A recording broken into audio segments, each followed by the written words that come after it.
Oh, Dedra, I think I love you. No one's got a rest in this face quite like you. There's no one in outer space quite like you.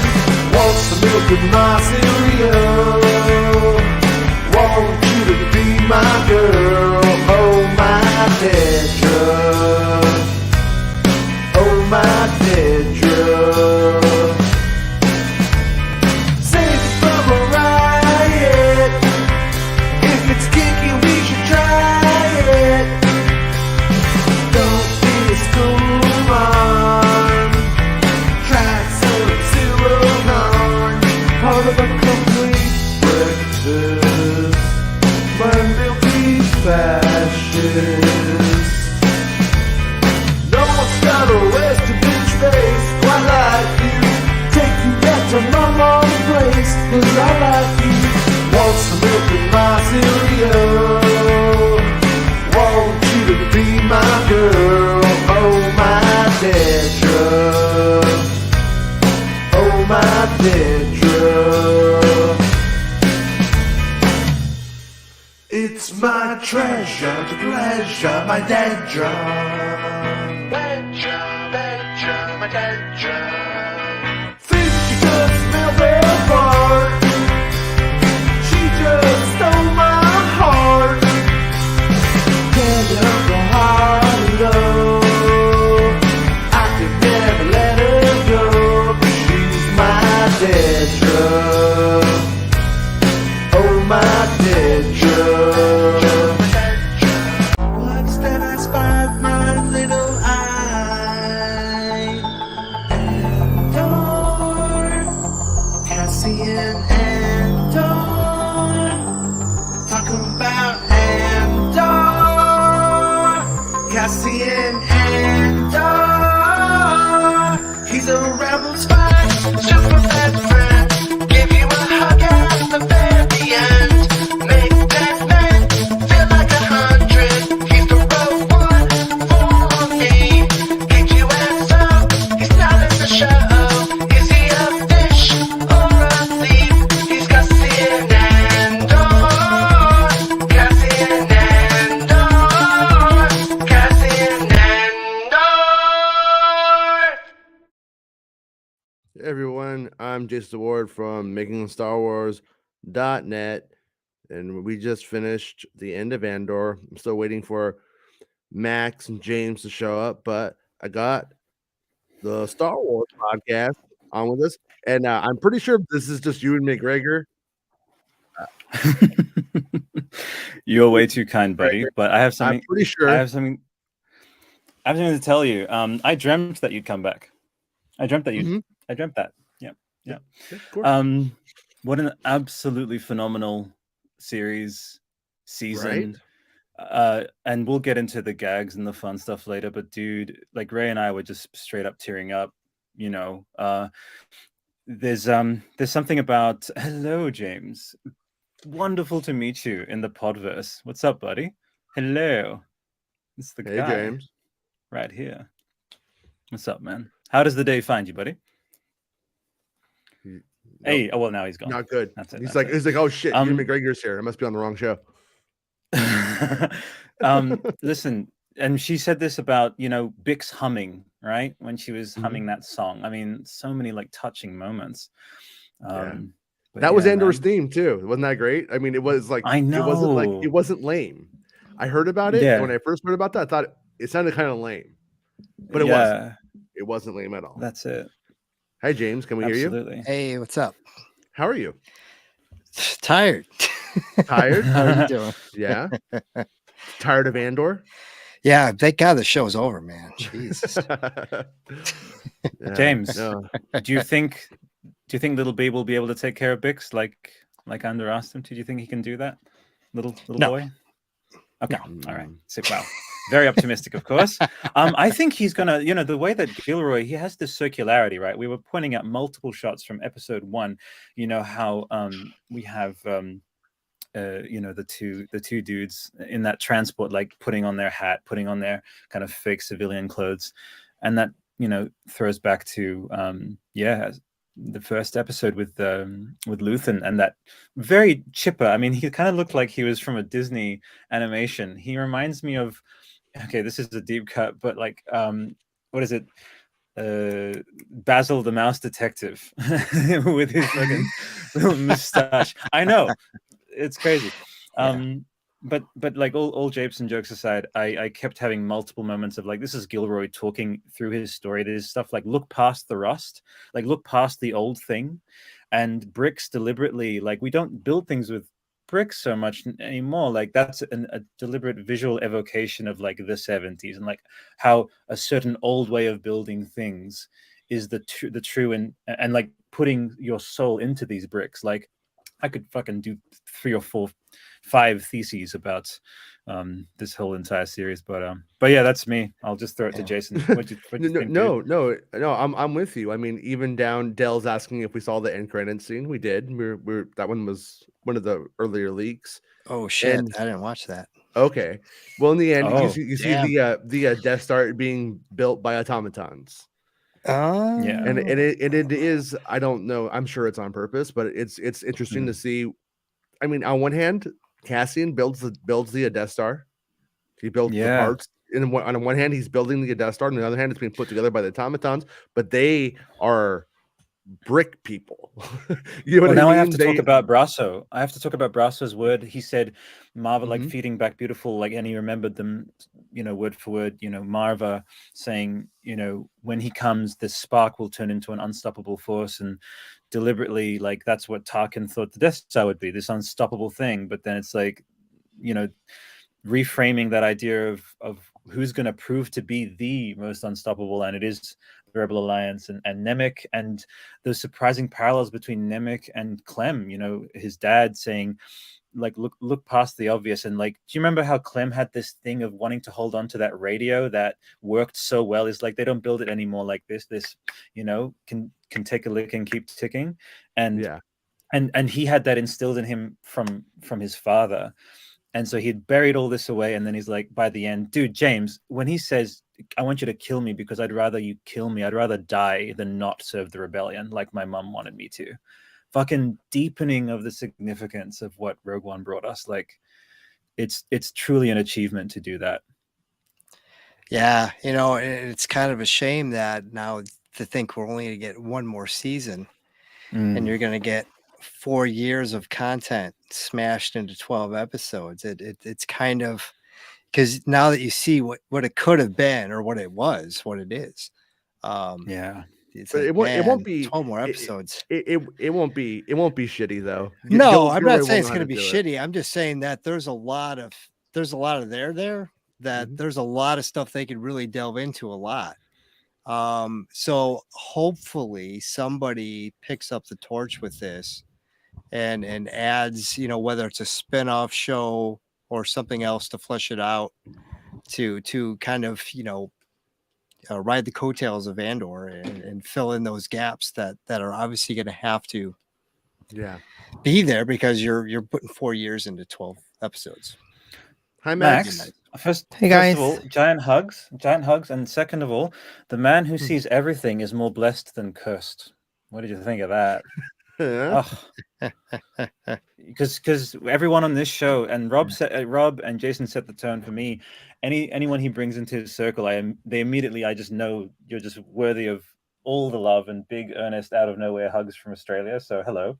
And it means, because we can deduce from the company that people keep. You know lots. Everyone here has seen a lot and been through a lot. And do you agree that it's more of a curse to know everything and to have seen everything, or is it more of a blessing?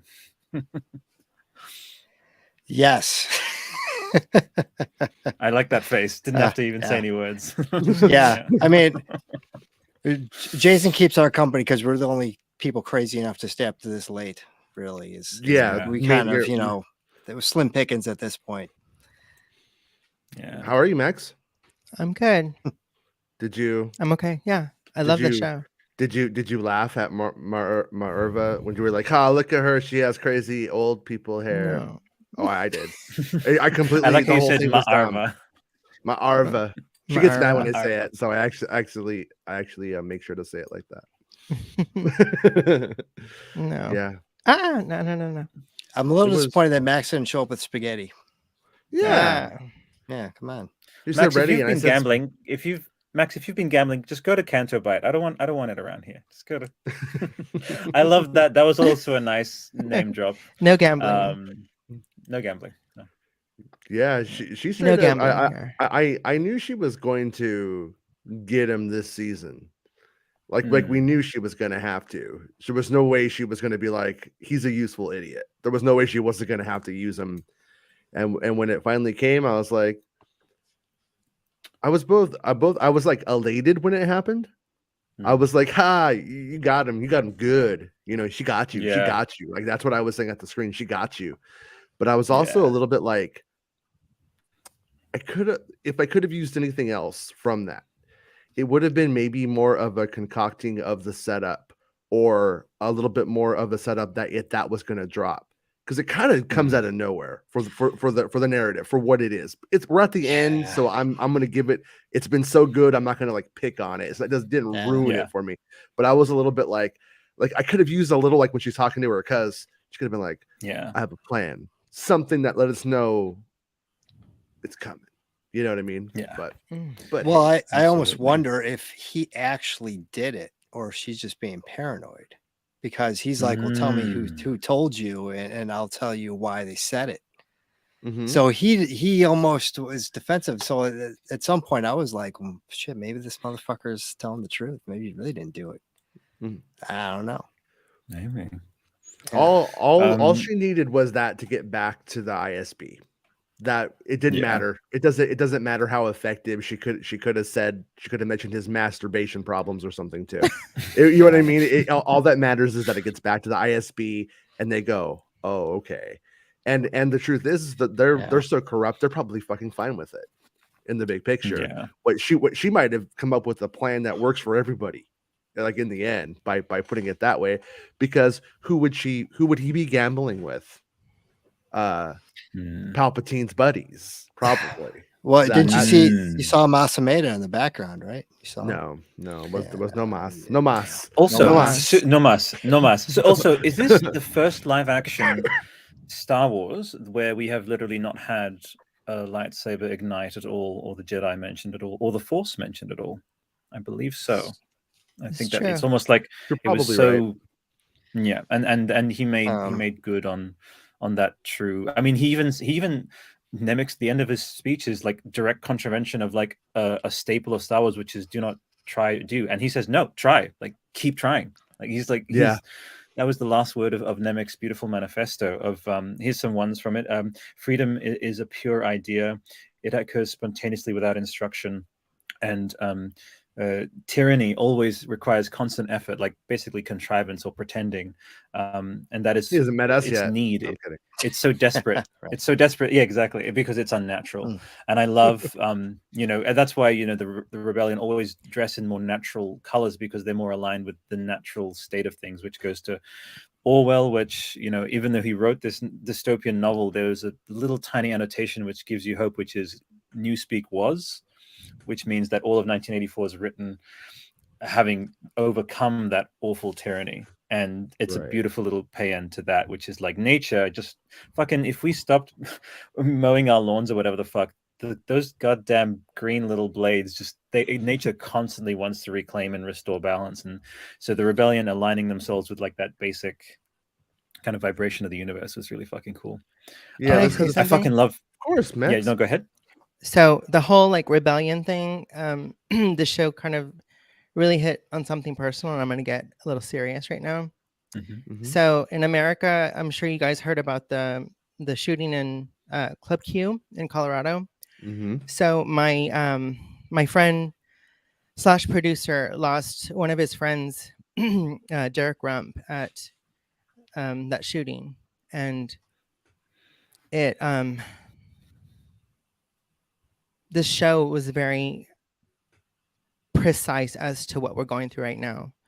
I think gun control needs to be taken more seriously in the United States. And I'm going to say all their names because I think they need to be acknowledged.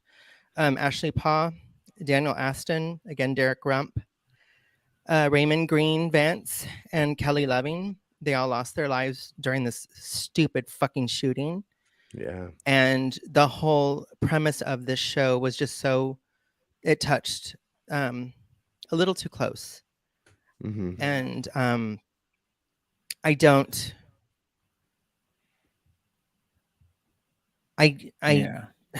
like to be violent, but it almost needs to be at some level, you know. And thank God a trans woman kicked the shit out of this shooter's head. Yes, she got through the armor. She saved somebody else. So yeah. So fuck you, fuck you all the people that condone your freedom to carry a gun. Yeah. When people don't need assault weapons. Yeah. What for? For what? Like, I know.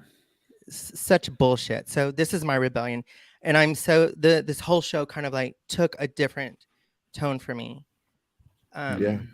So, fuck you. I'm giving you a big hug right now, and to everyone affected. Jesus, lots of love from Australia. We're sending vibes. Just meet Australia and New Zealand. Like, come with us, gun law wise. Like, you can change. We believe, and lots of love. Yeah. So, thank you. And Max, I was cool with whenever we were going to talk about it.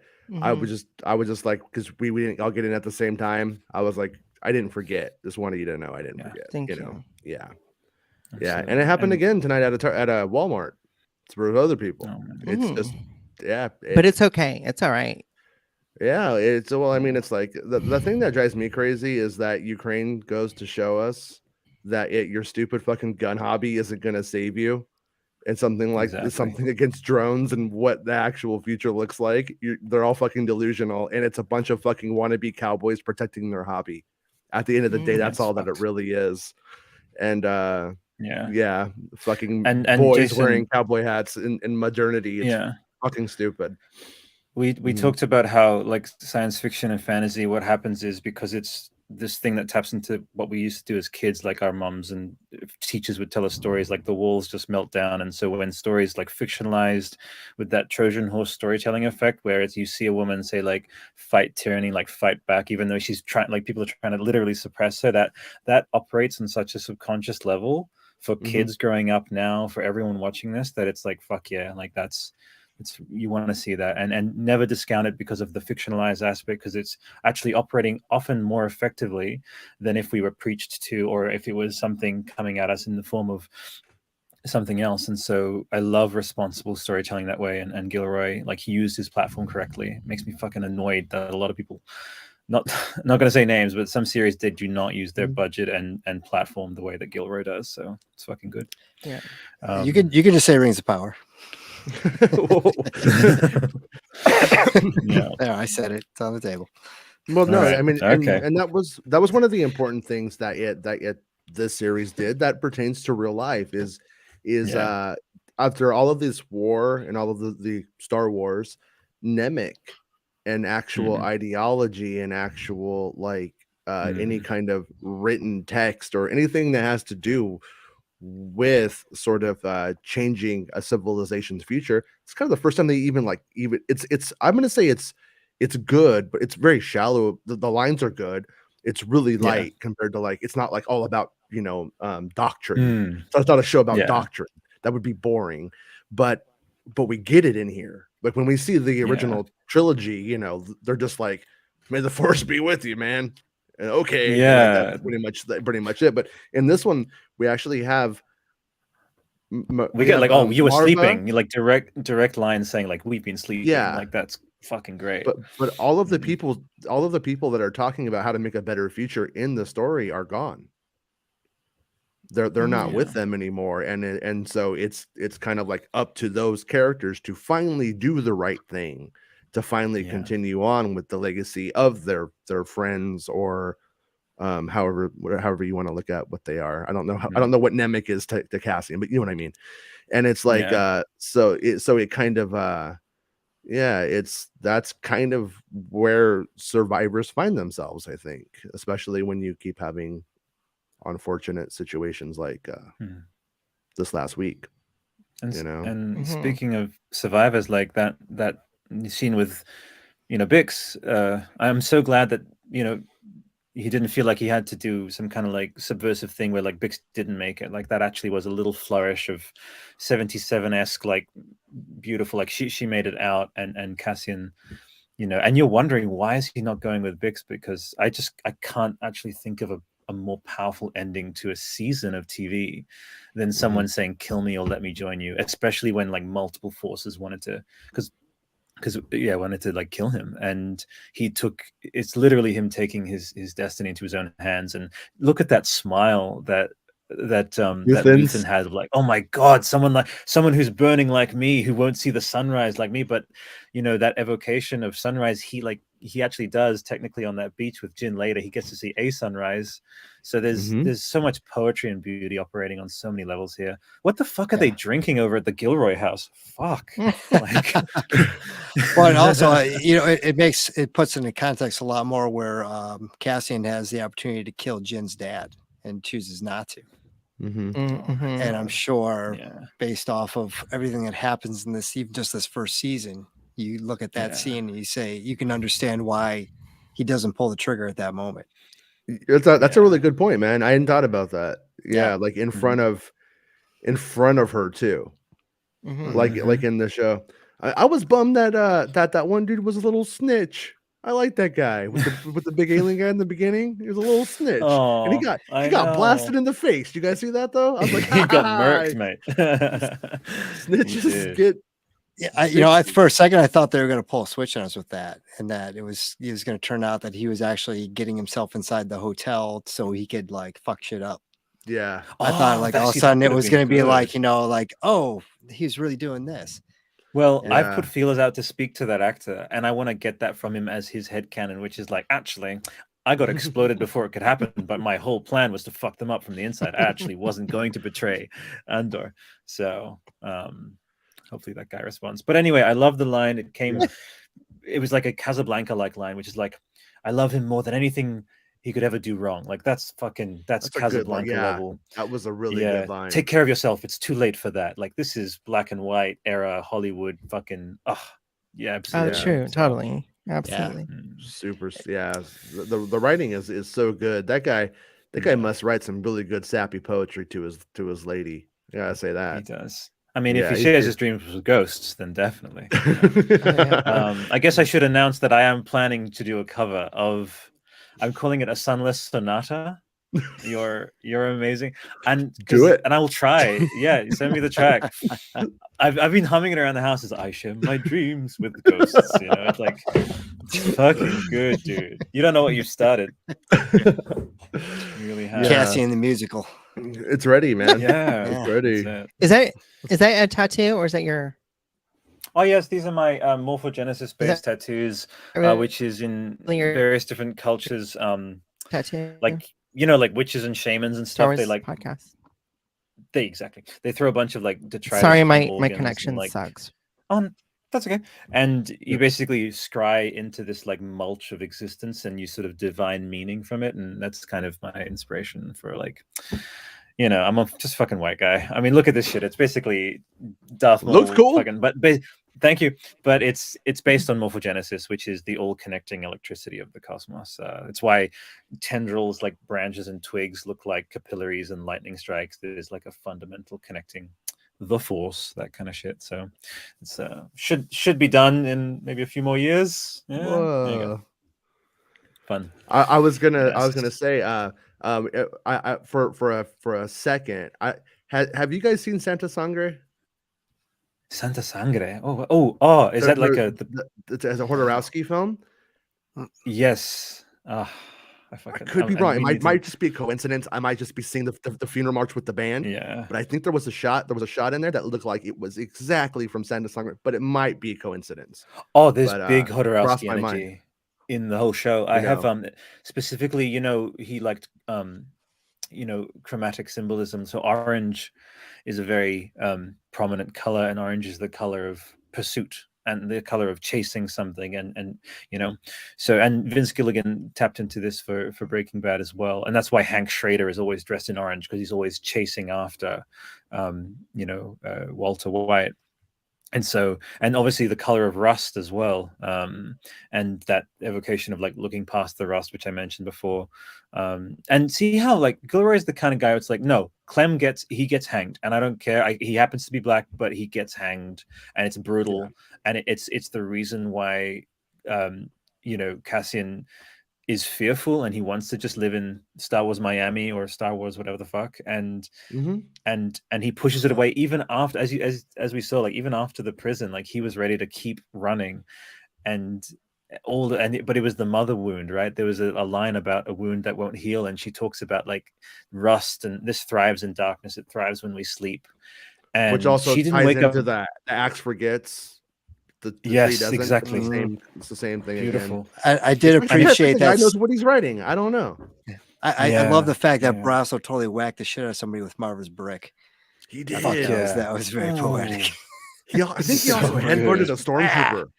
To kind of say, I don't know if that would work, Like, but I'll take speaking it. of, I'll take the spirit of it.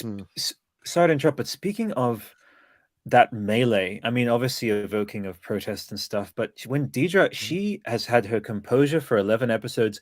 That actress, which I hope to, again, sending out feelers to her people, IMDb Pro, please, if this gets to, I'm going to bring Jason on to co-interview, it'll be great.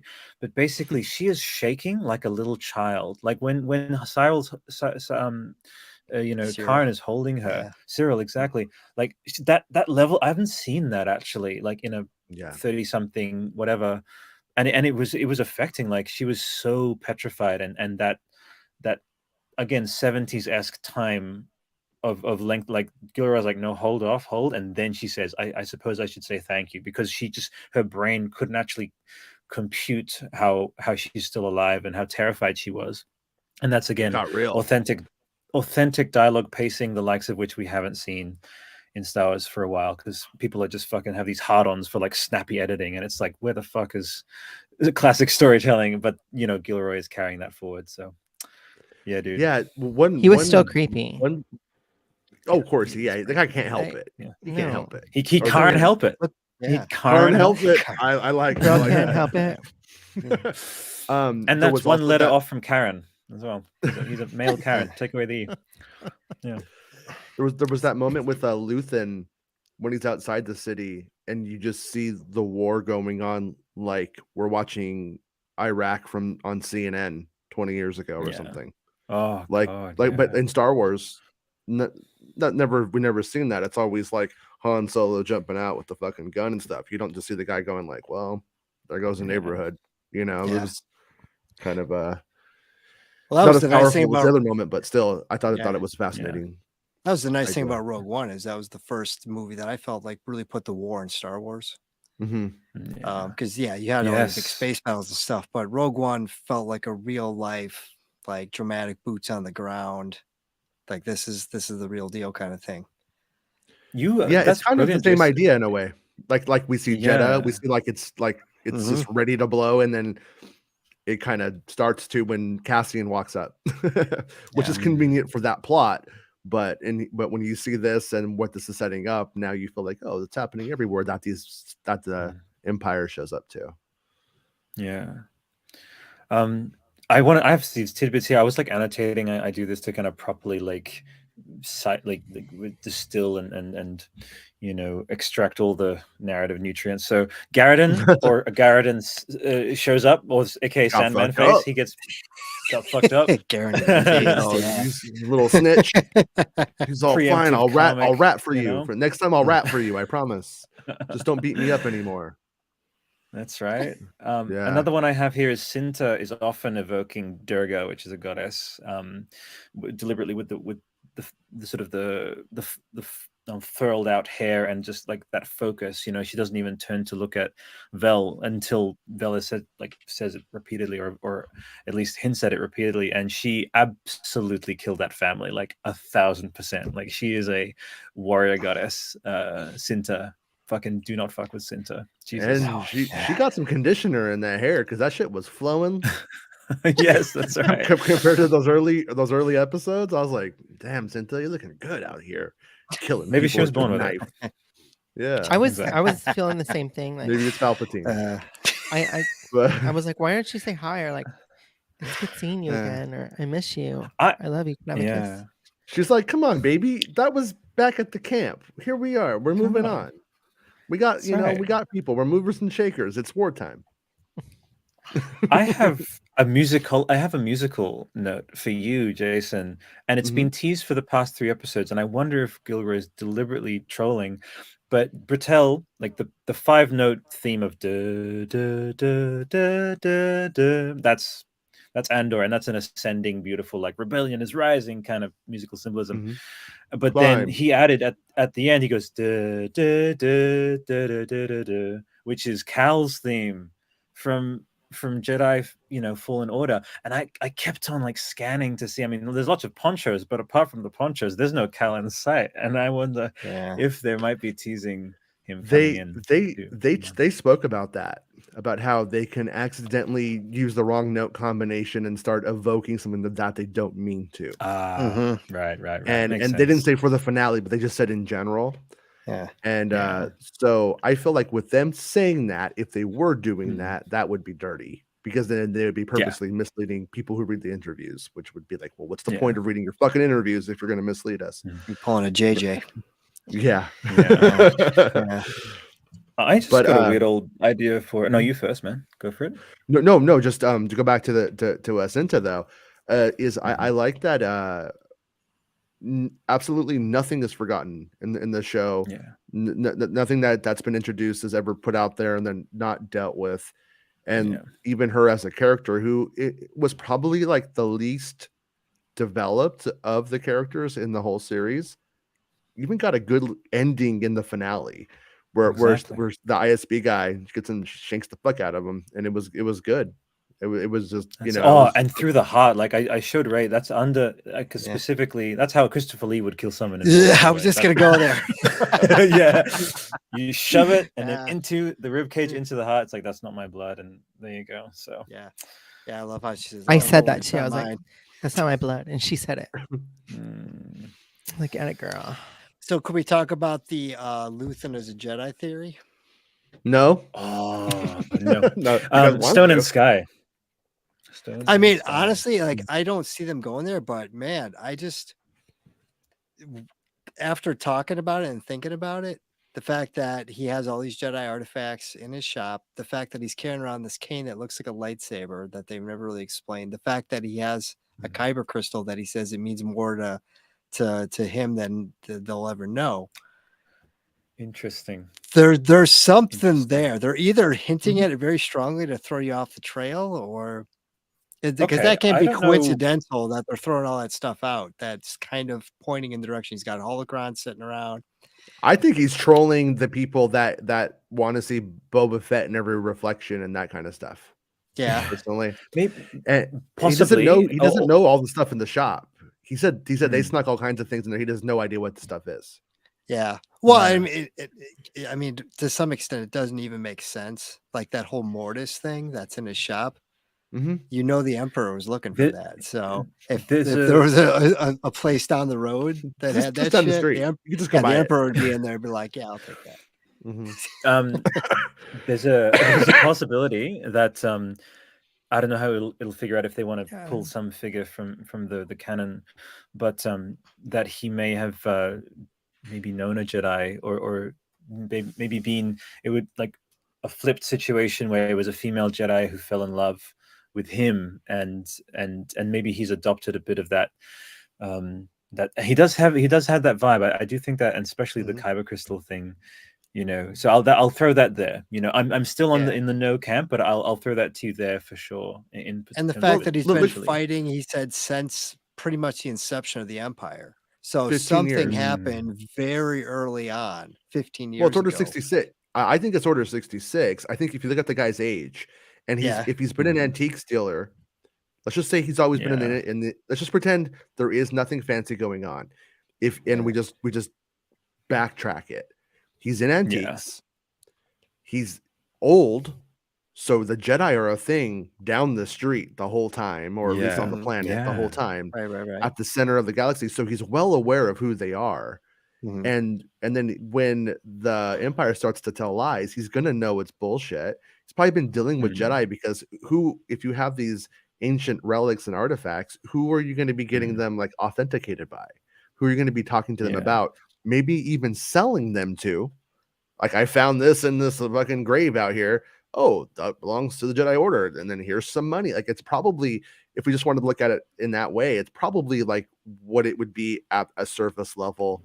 So what I'm hearing you say is that him and Jocasta used to hook up big time, basically. Mrs. Robinson hardcore on him.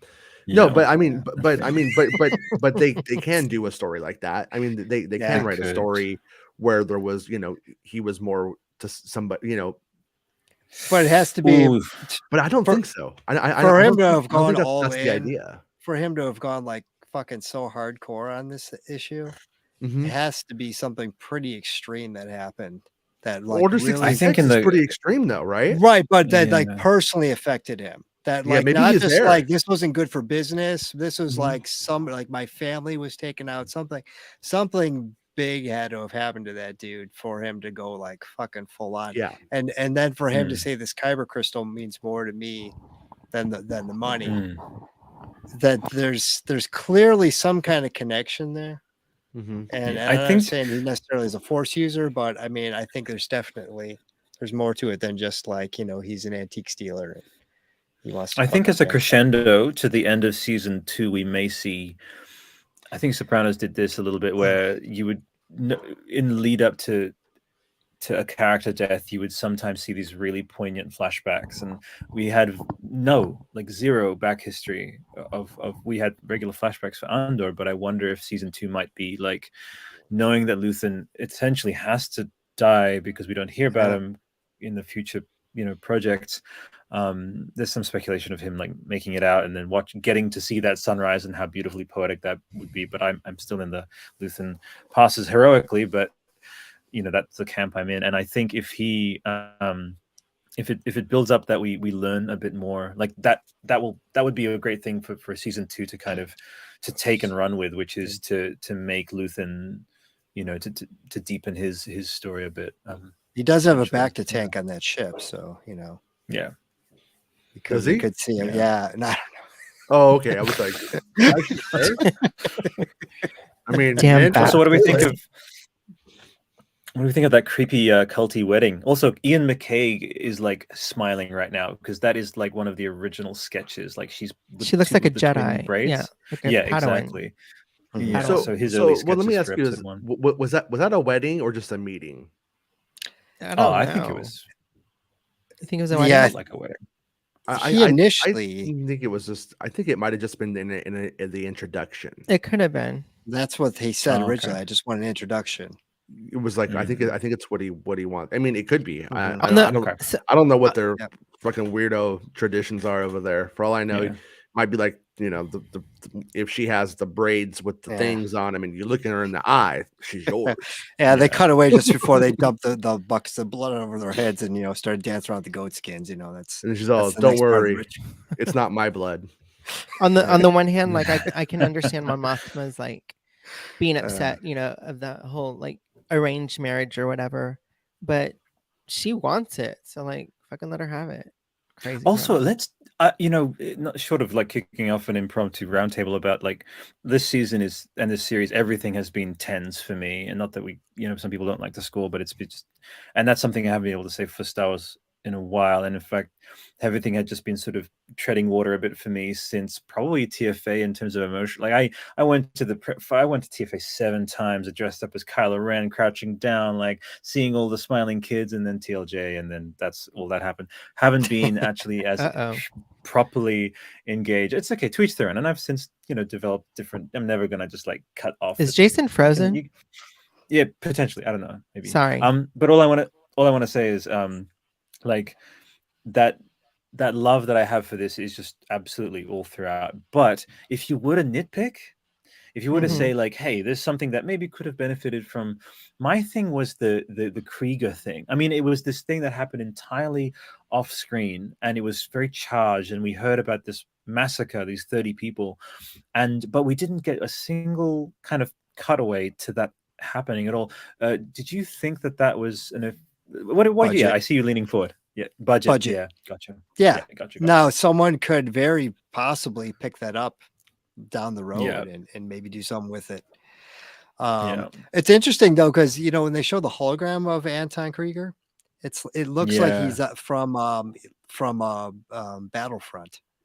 Looks like a Battlefront. It's like a total CGI. It's not like they cast an actor to play him. They literally just said like, "Hey, go into Unreal Engine and make some fat dude for the rebellion," and then you got Anton Krieger. It was budget, yeah. That's way too much. I mean, for them to do any kind of, that end scene you got in episode 11 with Luthen flying off in the ship, that's about as epic as you're going to get on a TV show. And that's where. That's where, because I know Rob talks, so like they should do a Mando movie. I can't agree with Rob more on that one.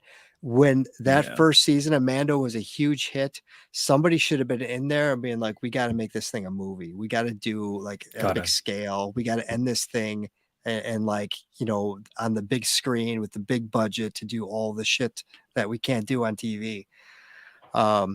Because you'll never. It'd be cool to see something like that, but you'll never get it on TV, unfortunately. We were just talk about this, the Krieger component and how it was this thing that happened off screen. Obviously very, very intuitively, like budget. You're right, very apt observation there. But yeah, that's something that either maybe a mini like a graphic novel or something can kind of fully cover that, or but very fascinating. And then to hold that drama in dialogue alone, I did feel that pang of like, holy crap, those people, like they're being sacrificed by Luthen in his pursuit. Also Jung, dead ass, like just absolutely could not tell that this man, he's Jung is, again, I completely agree, like a hero. And I think probably Gilroy, he seems very psychologically attuned, so he must love Jung enough to call one of his characters, name one of his characters after this guy. So I'm connected to my phone's internet. It sucks my when internet that happens, went down. dude. It decided my internet service provider decided, it's the finale of Andor. Let's take this bitch down. Fucking let me just get angry at him in Australian. Listen, mate, fucking Comcast, fucking AT&T, fucking just stop fucking picking on my friend, all right? Fuck. Trying to do that high end. I super chatted twice to support to generate funds. So actually, thank you, but you're on the show. Come on, make them eat Vegemite, right? Yes. So that reminds me, since you're in Australia and Spreezy has yet to come through for me. Spreezy and I had a conversation because I found out that there is a Billie Eilish song that samples the pedestrian crosswalks in Australia, which he did confirm is a fact, is a thing. But he did promise a video, actually with that sound on there, and he's yet to produce that. So if you could send me a video of the crosswalk noise, all right. Do you know Kath and Kim? Do you know Kath and Kim? Oh, Kath and Kim, look at me. Yes. Look at me. Yeah, look at me, please. Look at me. I've got 3 words for you. I'm not going to do it. She always does that. She'll say the 3 words, but then say at least 3 more. It's great. Yes, Bob Iger is an Iger attack. Yeah. Iger net service provider attack. I have the Iger. Yeah, which we love, by the way. He's a dude called Barry. The graphic designer created the Andor logo. Yeah, that guy. He talked about how they he did a tweet the other day. He saw, for all fat bald guys, got some cosplay for you. And he had like his picture, and he said that they actually like put like more padding to make him fatter. Yeah, at least that's what I would have said too. That's probably I'm halfway there. Hey, you're all good. I'm 80 pounds away from being Anton Krieger. You can do it, man. For a second, you can do it. I thought you were talking about Brasso, because Brasso he's a swarthy dude, but he looks like he's got a Jawa there hidden there somewhere. It somehow doesn't. It's Leia. It's Leia. It's Leia. Yeah, that's right, Jason. 12-year-old Leia is totally going around like a little kangaroo pouch. Yeah. Yeah. I did expect Leia to show up, and Ray had a theory that Leia Leia. She had a theory. She was like, she's very stern, but imagine if she, and that was a theory, later Leia, because and then the British would also fit in there, but that was, I don't know. Yeah. I think if Leia becomes a little First Order wannabe as time goes on, if she ends up if she is like, oh, sorry, like Clea. I'm sorry, I said Leia. Clea. I meant Clea. Yeah, excuse me. And adding of consonants, but yeah, she wasn't in this episode. They did forget she was our one leave behind. Maybe of the well, she was fine. She was Garridan. That was Clea getting sucked. She was Garridan, yeah, aka Sandman. No, but what I was going to say was is if Mon Mothma's daughter does go towards fascism, it's kind of interesting that her name is really close to Leia. And if Leia, I wonder if they will do a story where Leia kind of becomes like the daughter she didn't have, in terms of like the bigger story, what they could do with that, Good playing point. with that stuff. Yeah, in terms of like an opportunity. Her code name was Ava Braun, I believe. So her what? Her what? Sometimes that's so funny. But I will say names often, again, it's never a given. I did almost 80 podcasts about Kojima, and I got Death Stranding pretty much all wrong. I thought it was going to be this big pay-in to like Kubrick, and it ended up being an endearing walking simulator. That's fine. But I do believe that making connections, even if they weren't intended by the author, it's a good kind of workout for the mind anyway. So even if it goes nowhere, one thing for me is like retro engineering the direction of characters based on nomenclature, potentially. So one thing like ferrex, the ferrum is Latin for metal, and rix phonetically evokes bricks, and so then that's why that stuff there. So if you look at like clay being molded by, to go on, potentially to carry on Luthen's mission, and she can be kind of Luthen 2.0 and potentially take her own path into whatever series. And then Rob, on you guys, when you came on my show, basically mentioned if it has the Breaking Bad effect of like in the off season, fucking people lose it for Andor, then there's a potential, I think, if he's like, well, if you're throwing money at me and you're saying take my time, and fuck, okay, well, let's do 2 and 3 back to back. Let's fucking go. Like, imagine that. So people are talking about doing the last 2 seasons of the Last Airbender live action because the kids are going to age too quickly. Like, seasons back to back is in vogue. So I don't know, could be. Yeah. They missed a huge opportunity. They should have painted Rick's Road yellow. Because come on, could have said goodbye Yellow Rick's Road at the end. No. Thank you. That could have been the end of the season there. And then Elton John comes out, and it's this whole thing. Yeah, right. He's actually Grindan. I like that again. Grindan. It's cool. No, but way back in like when we did the first impressions episode, I was like, it's so weird that they mentioned this Rick's Road. I was like, that's so bizarre. I was like, it's like we've never heard like a road or a street in Star Wars, and then like why even do it? And then I'm like, it sounds like Bix. It also Bix, Ricks. What is all this? Yeah, Ricks was, and Ray was saying it's like Dr. Seuss, like Ricks for the bricks of sticks on Ferrix, Yeah.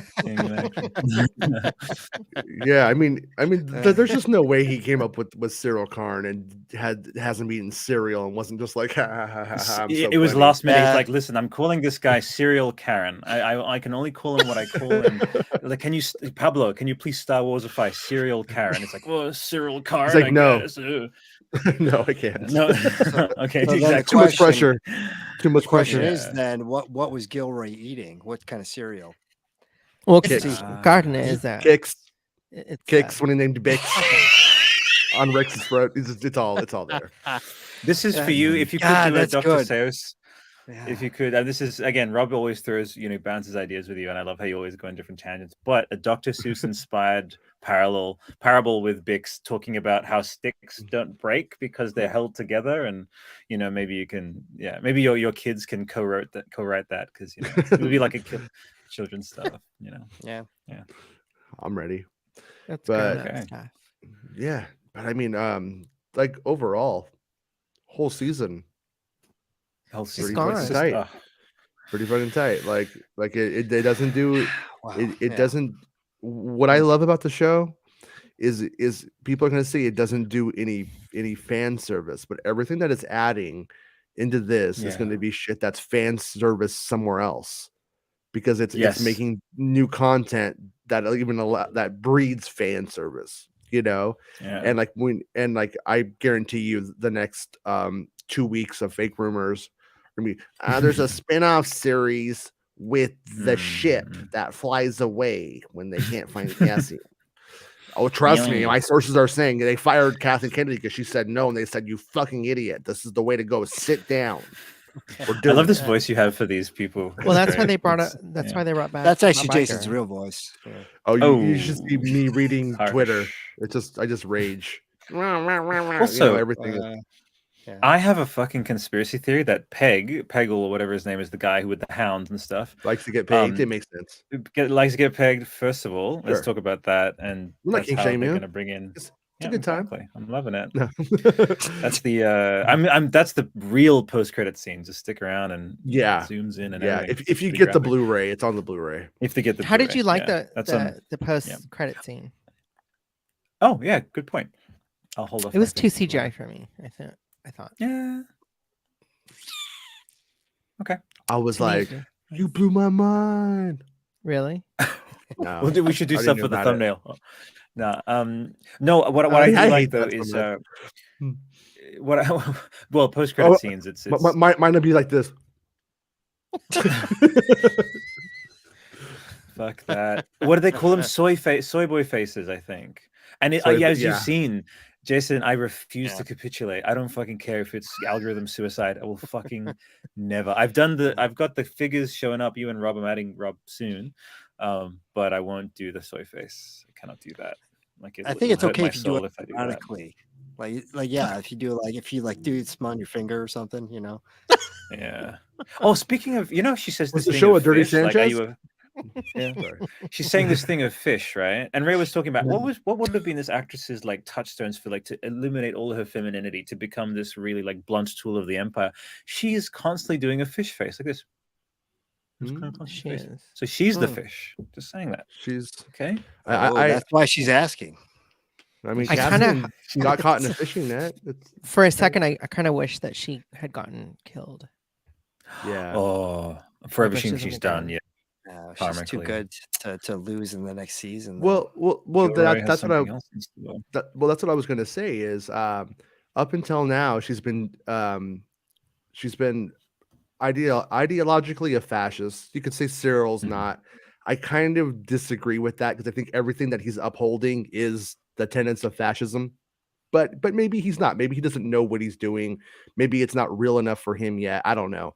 But she is very much a fascist.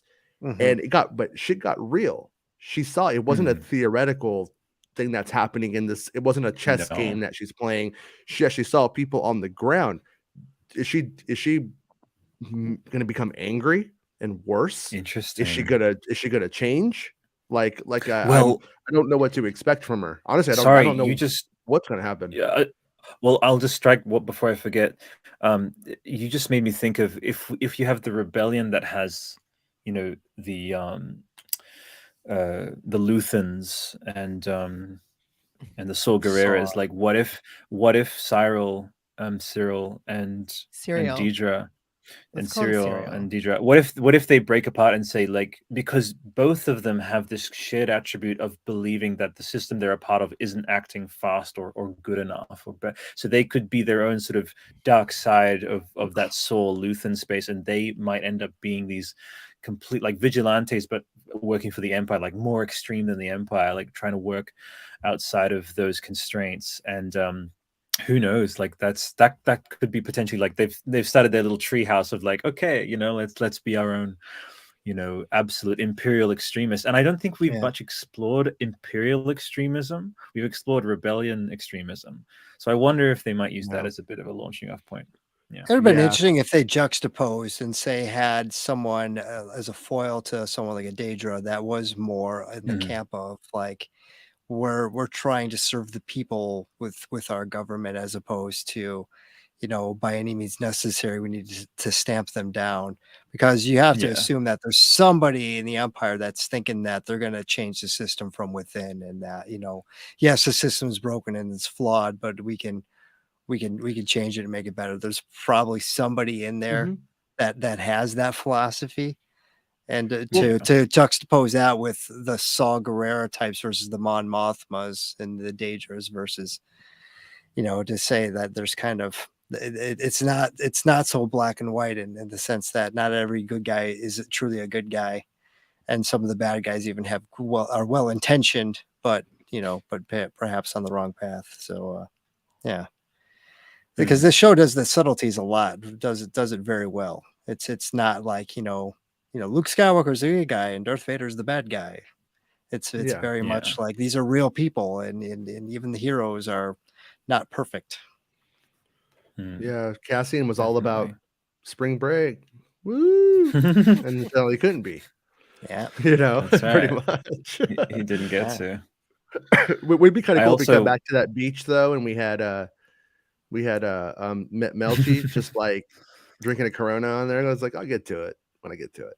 Yeah. Imagine that whole ploy was to just get Cassian out of there so then Melchi could chill. Yeah. Also, obviously, it's been pointed out. I think, did you point this out, Jason? Which is like Melchi's actually one of the people that springs Jin out of prison in Andor, he's the prison breaker. So poignant. He is. It's so beautiful. So for anyone in the chat who didn't know that, he's the expert on prisons, apparently. Yeah, on springing people from prison. So I think there's almost an implication that that's what he goes and that's what he's doing. Like, also, it's not there, but that's the implication. Exactly. Speaking of the prison, I will put an anti-call to action. So don't do this, because we know that if you want this to happen, Gilroy won't do it. So say absolutely nothing, people. Say absolutely nothing about Lino Kinoi, aka Kino Loy, coming back.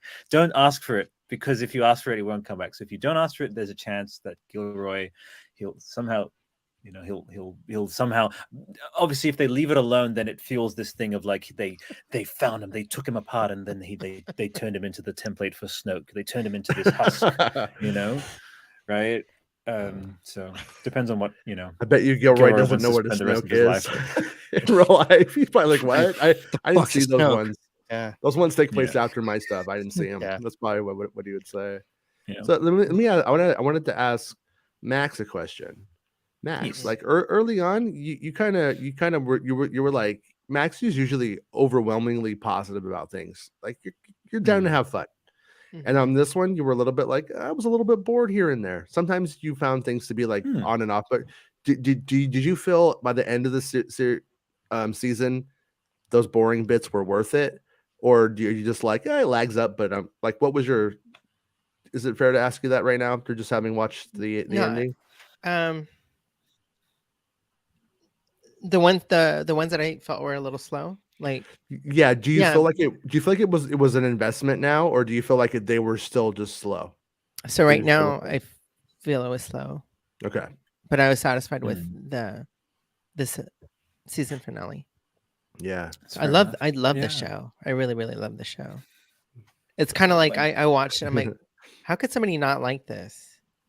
Yeah, that's just my question. Like, it's I get it. It's different from the normal Star Wars, but like as a show, like how could you not like it? It's so good. Even the quote unquote slower parts, to me, it's just like more information that world building and stuff like that. Except for the one show that I said was really slow. I think it was like 2 shows ago. Okay, but tension building. Yeah, but it was the one that James also agreed with too. Yeah, the prison one, when they were in prison for like the entire episode. That was too long. Yeah, that one got to me. Yeah, too much prison. Too much prison. 3 weeks of prison was too much for you. Lots of flashbacks, Yeah. For me, James said that was meta storytelling. It was meant to make you feel like, because that's what the prisoners feel, is that it's too much for them. Anyway, I have a patchy relationship. Yeah. I have a patchy relationship with meta storytelling. But I agree to some degree with Max, which is that, one person's like, hey, it's just, as you said, it's information, but there's no dramaturgical, there's no sort of investment sort of making you lean in and really engage. It's more delivery information. For others, there's tension building. And again, it's another reason, Jason, I told you this would happen. I just love you, and I love everyone you bring into your sphere, because there's such an egalitarian sense of like having permission to like and dislike bits and bobs, and it is such a precious space you've created. And as daggy, as sappy as that is, it's like Max is a reflection of that, James is, so the love is real. And like, thank you for existing, all of you. Like, I love you guys. Big hugs. But I do text them after and go, are you fucking serious with that opinion right now, Max? Are you fucking really serious? No, I need you to change. We have a narrative here. So I am. We're sellouts here. Yeah, like I mostly am positive about, watching this show. Is it, to me personally, is it better than Boba Fett and Obi-Wan? Kind of. Like there's something different about this show that I really appreciate, and I get the other two shows are like more kind of like fun, I guess. Yeah. Ish. And I should make a point to say that I am officially in a Disney show, because I do actually own Disney stock. So I am the official Disney show of Making Star Wars. So yes, this is the greatest show ever. And now that Bob Iger is back at CEO, there's great things coming for Disney. So this is a good time.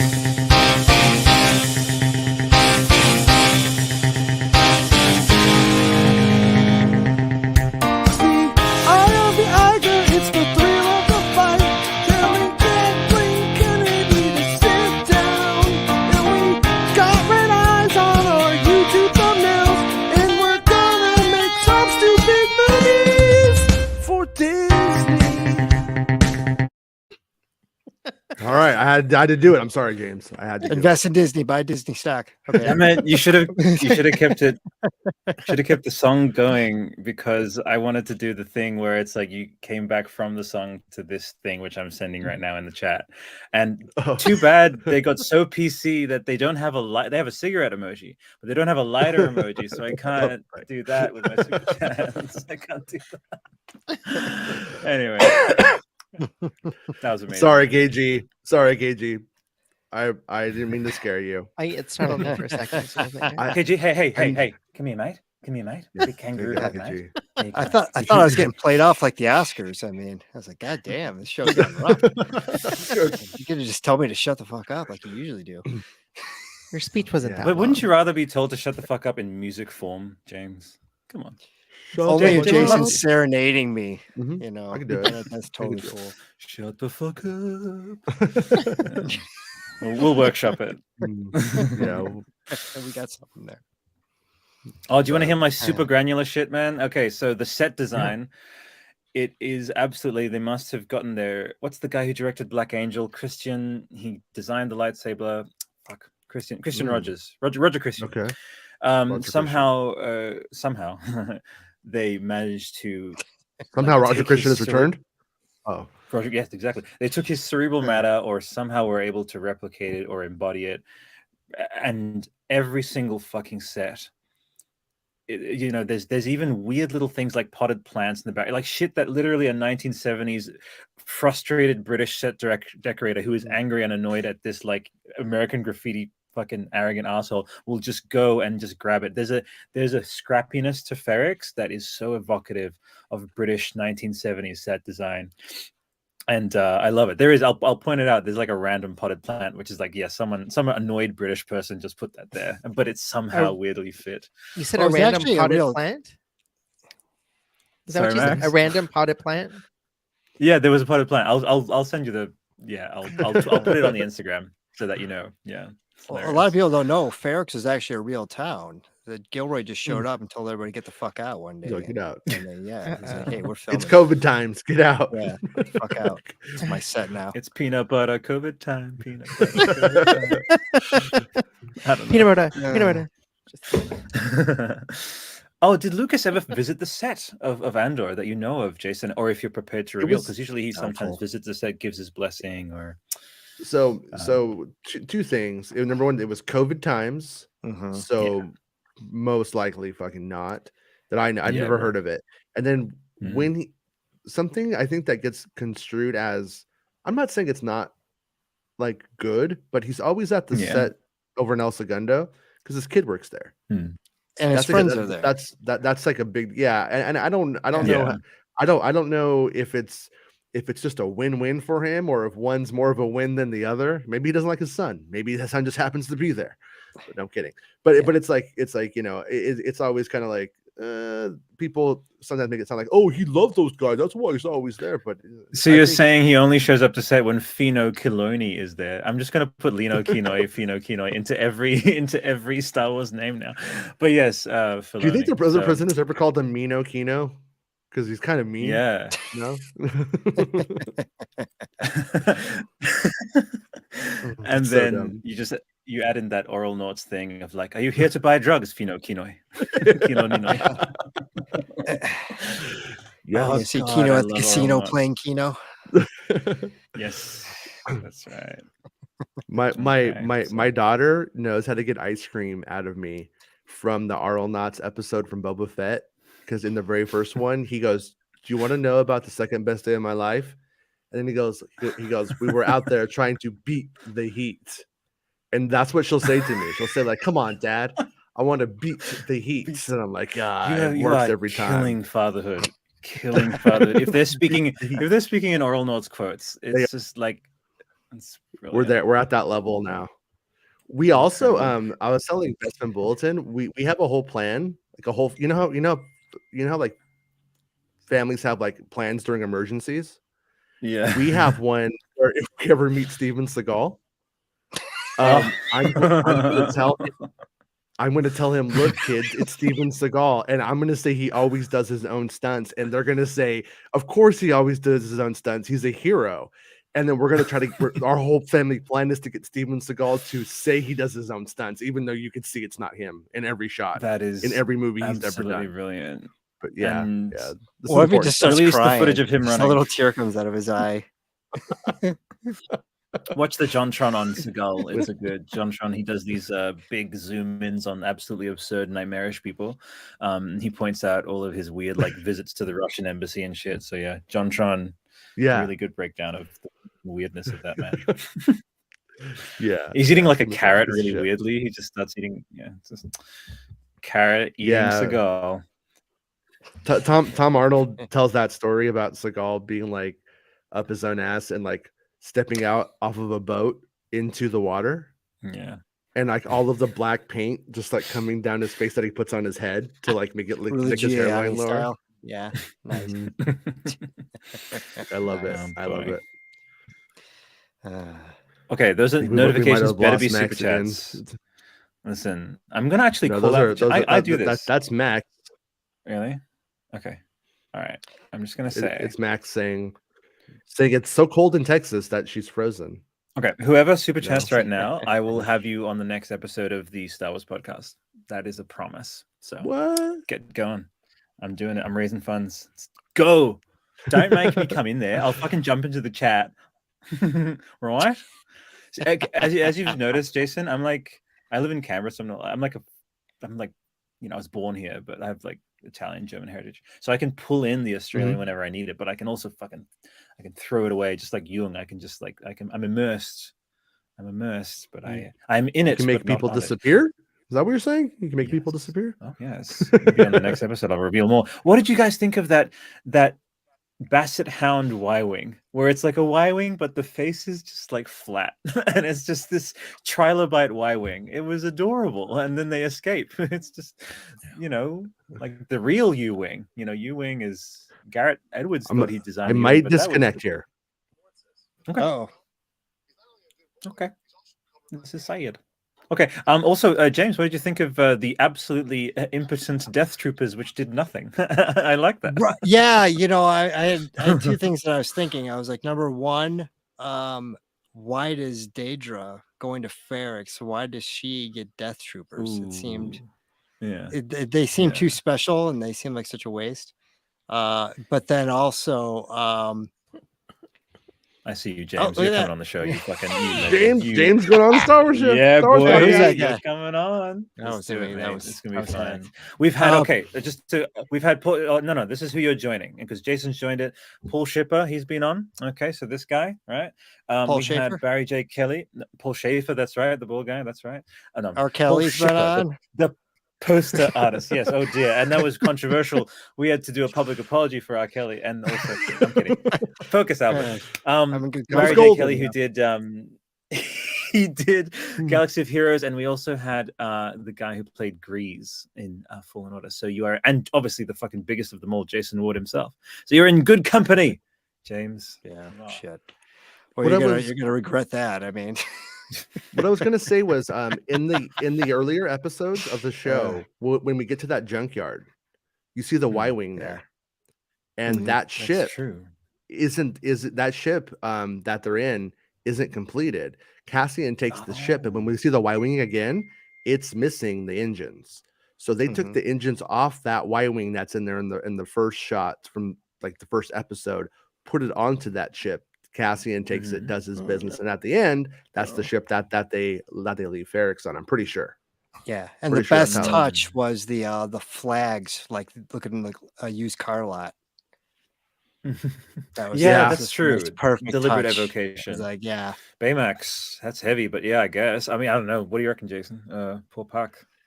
Yeah, I mean, they were torturing him in the private room, so I'm gonna guess that it happened in a back room.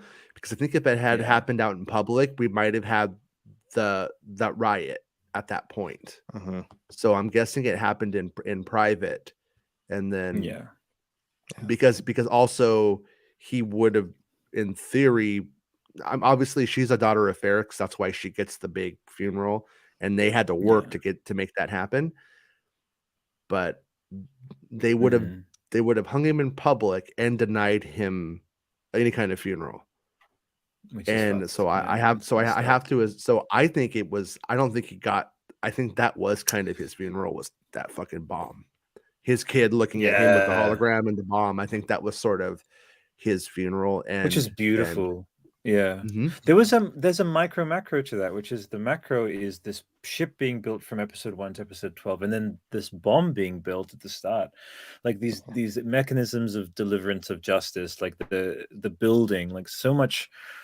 Just even that word building, building with bricks and layering and making a structure that is unstoppable, and it's there's levels. I think recently there's some Avatar stuff James Cameron's talked about. I threw out the script for Avatar 2 because I wrote it on only 2 levels, which is the surface and then themes, which is characters, creatures, all that, and then love, family, all that. But he forgot. He threw out the whole script because he didn't write it on the subconscious level. It's like, how's this operating on people's like souls and stuff, and like allusions and deep psychological stuff. And Gilroy, it's like he started there, like he wrote this from that place upwards of, obviously there's going to be, we had, and it's also a little bit of a nod to the 70s, which is there was like the forest planet, and because then we had Jeddah, there was like 50 desert planets, but Gilroy's like, no, keep squeezing, the brick planet, let's go bricks, that's the thing. Brick world. Exactly. Brick world. Brickland.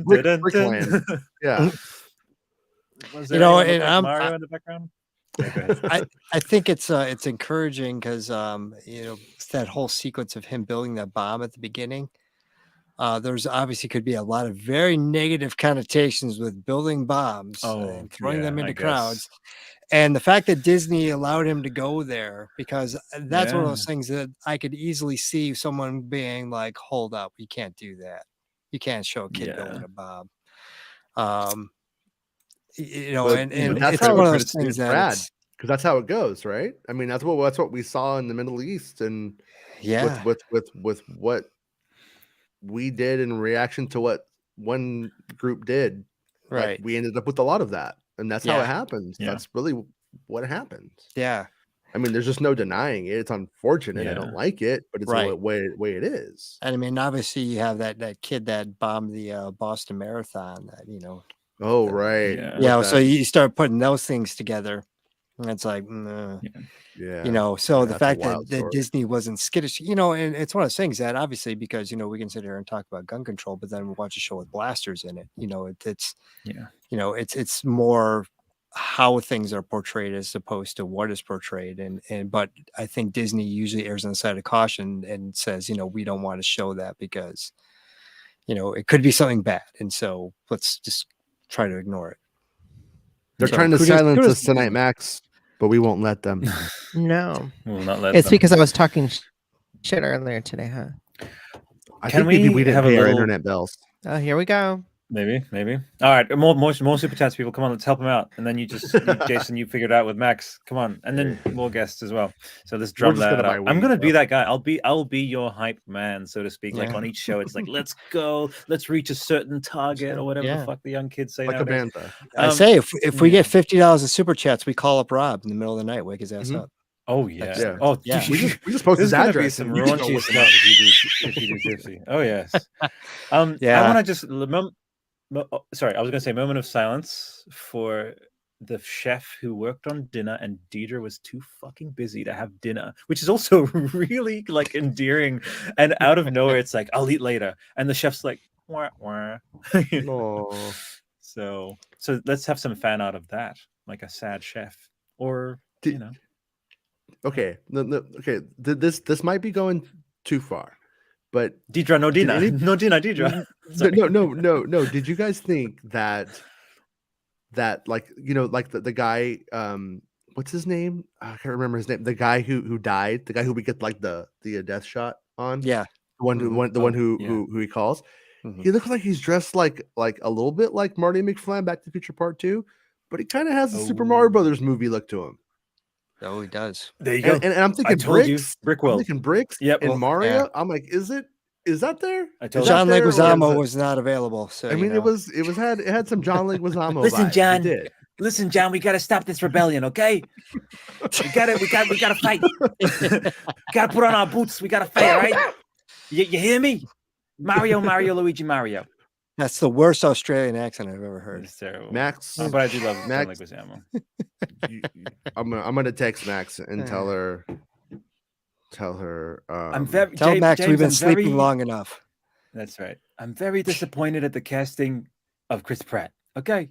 I'm just terrible. That's like a 2 out of. That's like a 1 out of 10 Leguizamo there. Just come on, Albert. Fucking get it together, mate.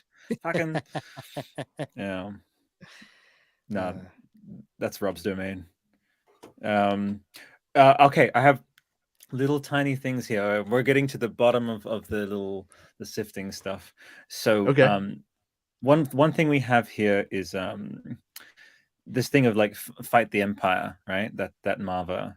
Also, and sorry, yeah, this little droid being able to he picks himself up, doesn't he? This little, and he's again colored like a brick as well. Like, what's his name? It's so many B names, like BD9. I've gotten a bit lost. Yeah, but what's his name Brasso, again? Bix, B2. Yeah, lots of B's.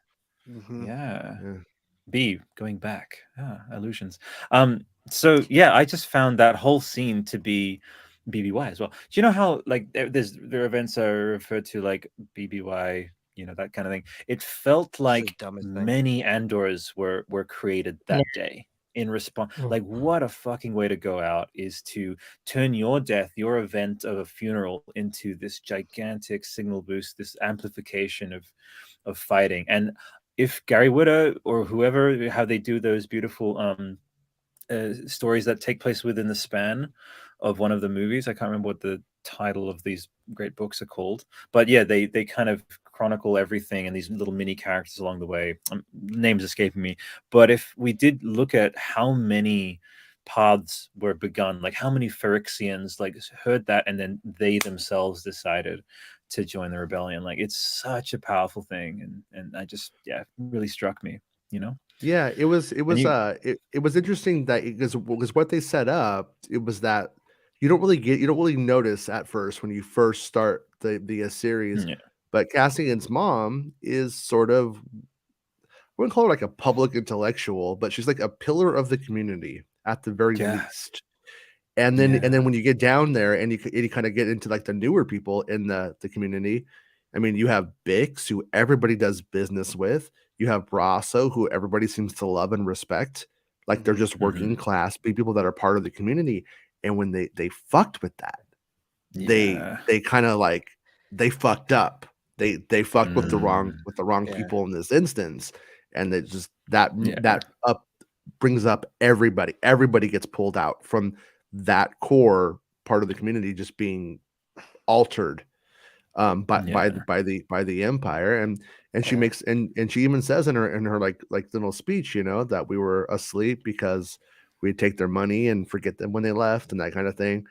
And then they're not leaving now. And when she says that, and you have all of those people fucked with, that's when it's on.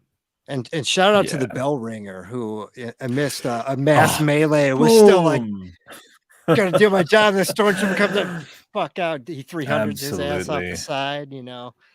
How petty, James, are they? I'm gonna get that actor all the way up there. I'll hustle. I will get that actor to. You can be on that episode. We'll fucking we'll convey that in person. Just be like, yo, bell ringer. Oh no, what's his name? The time something. What's his? It's the time wrangler. Official. That's his name. The time wrangler. Oh, that's Murph, that's a Murph. We're not saying that. I'm not saying that that there's an equivalency between Islamofascism and rebellion.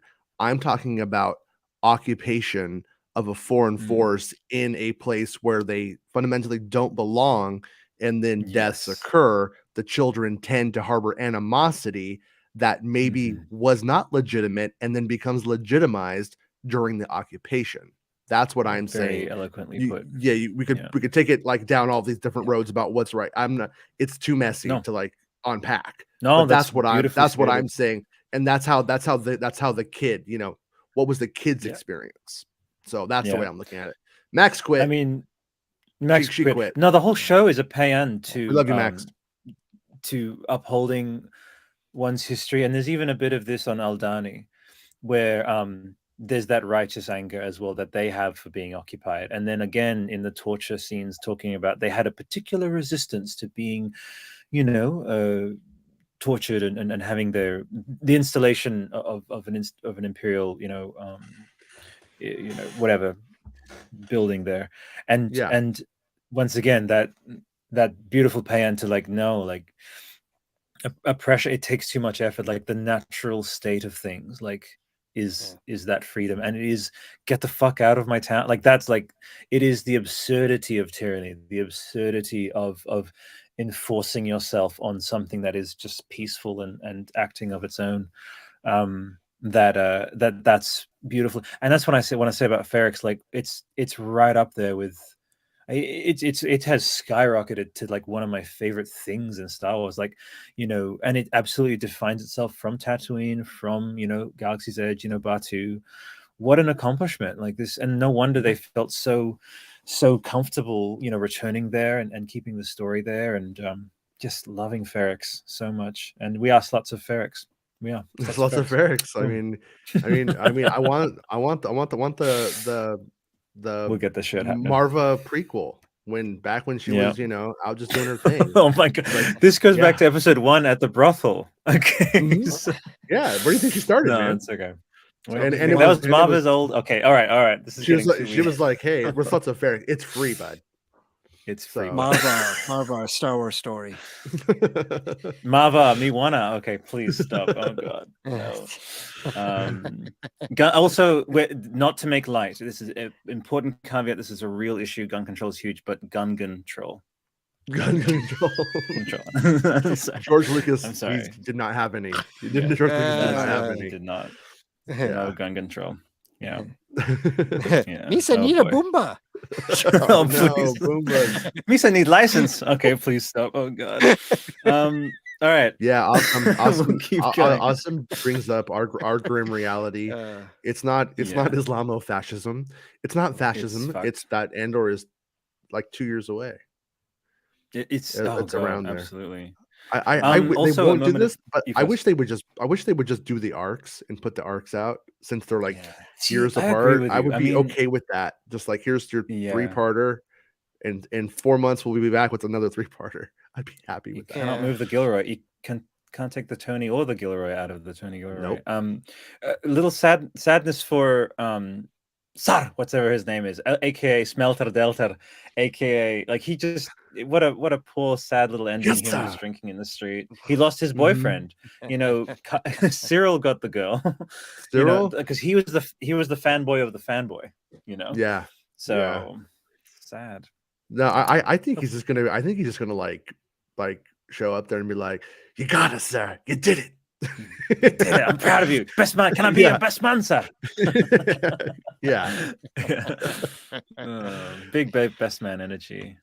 If this was Blackadder, he'd be Percy. Yeah. Sir, please. So,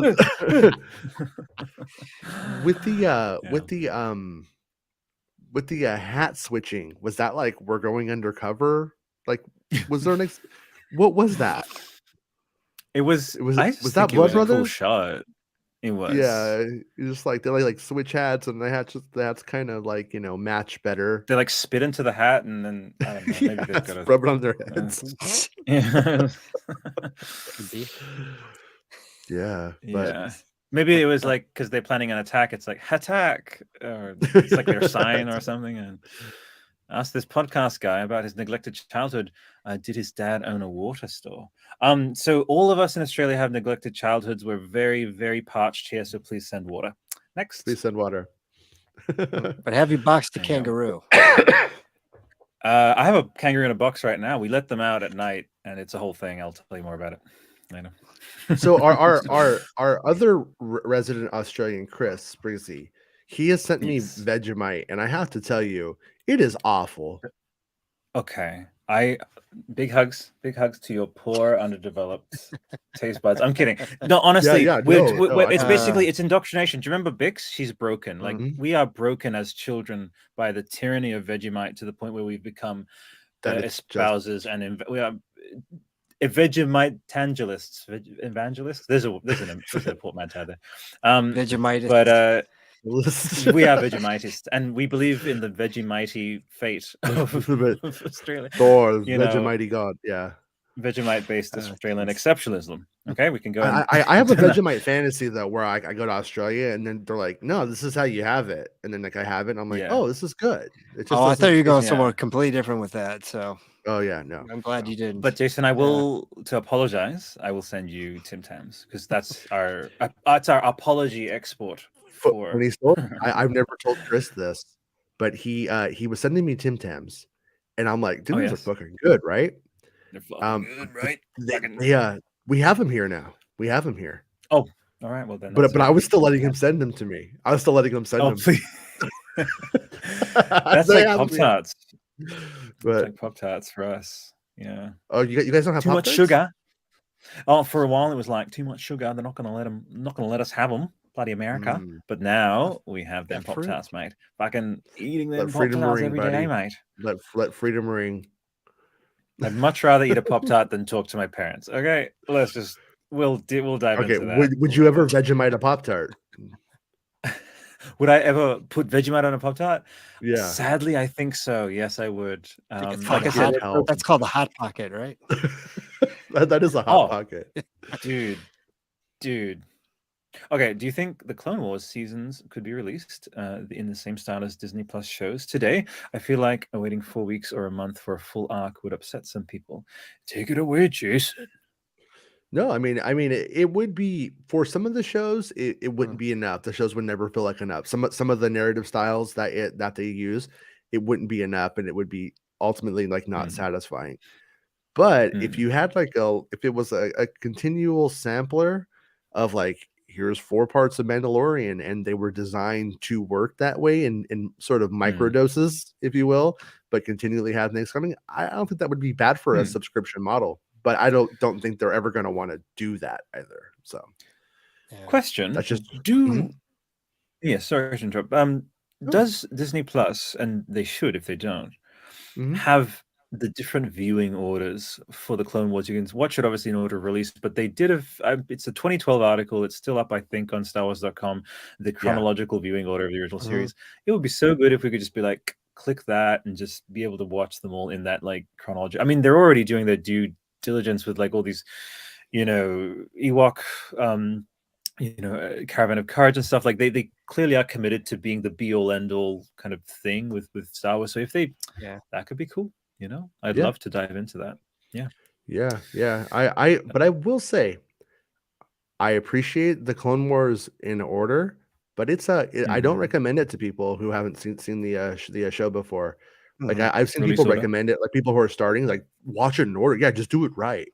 but you have so many episodes that are like Cat and Mouse is, I think, maybe the worst episode they made, in my opinion, of the show, and it's right up front. It's like it's in your first sitting, and you don't want to put that shit there. No. That's literally that's the episode. Yeah. So she loves fucking uncle over here. Just fucking won't shut up. Jesus. Morning, Nick. No, Nick, but did you watch it? Nick, did you watch it? Tell us you watched it. Did you like it? Nick, are you happy? Do I have to wait until the Bob podcast to hear the answers? Lobo of story says, would be killer.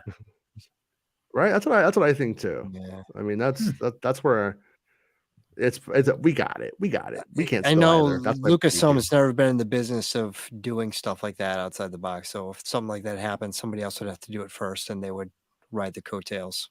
Someone else is going to have to do it, and then they'll be like, "Oh, it worked. We'll do it." But they're not going to be the first ones out the box to do it.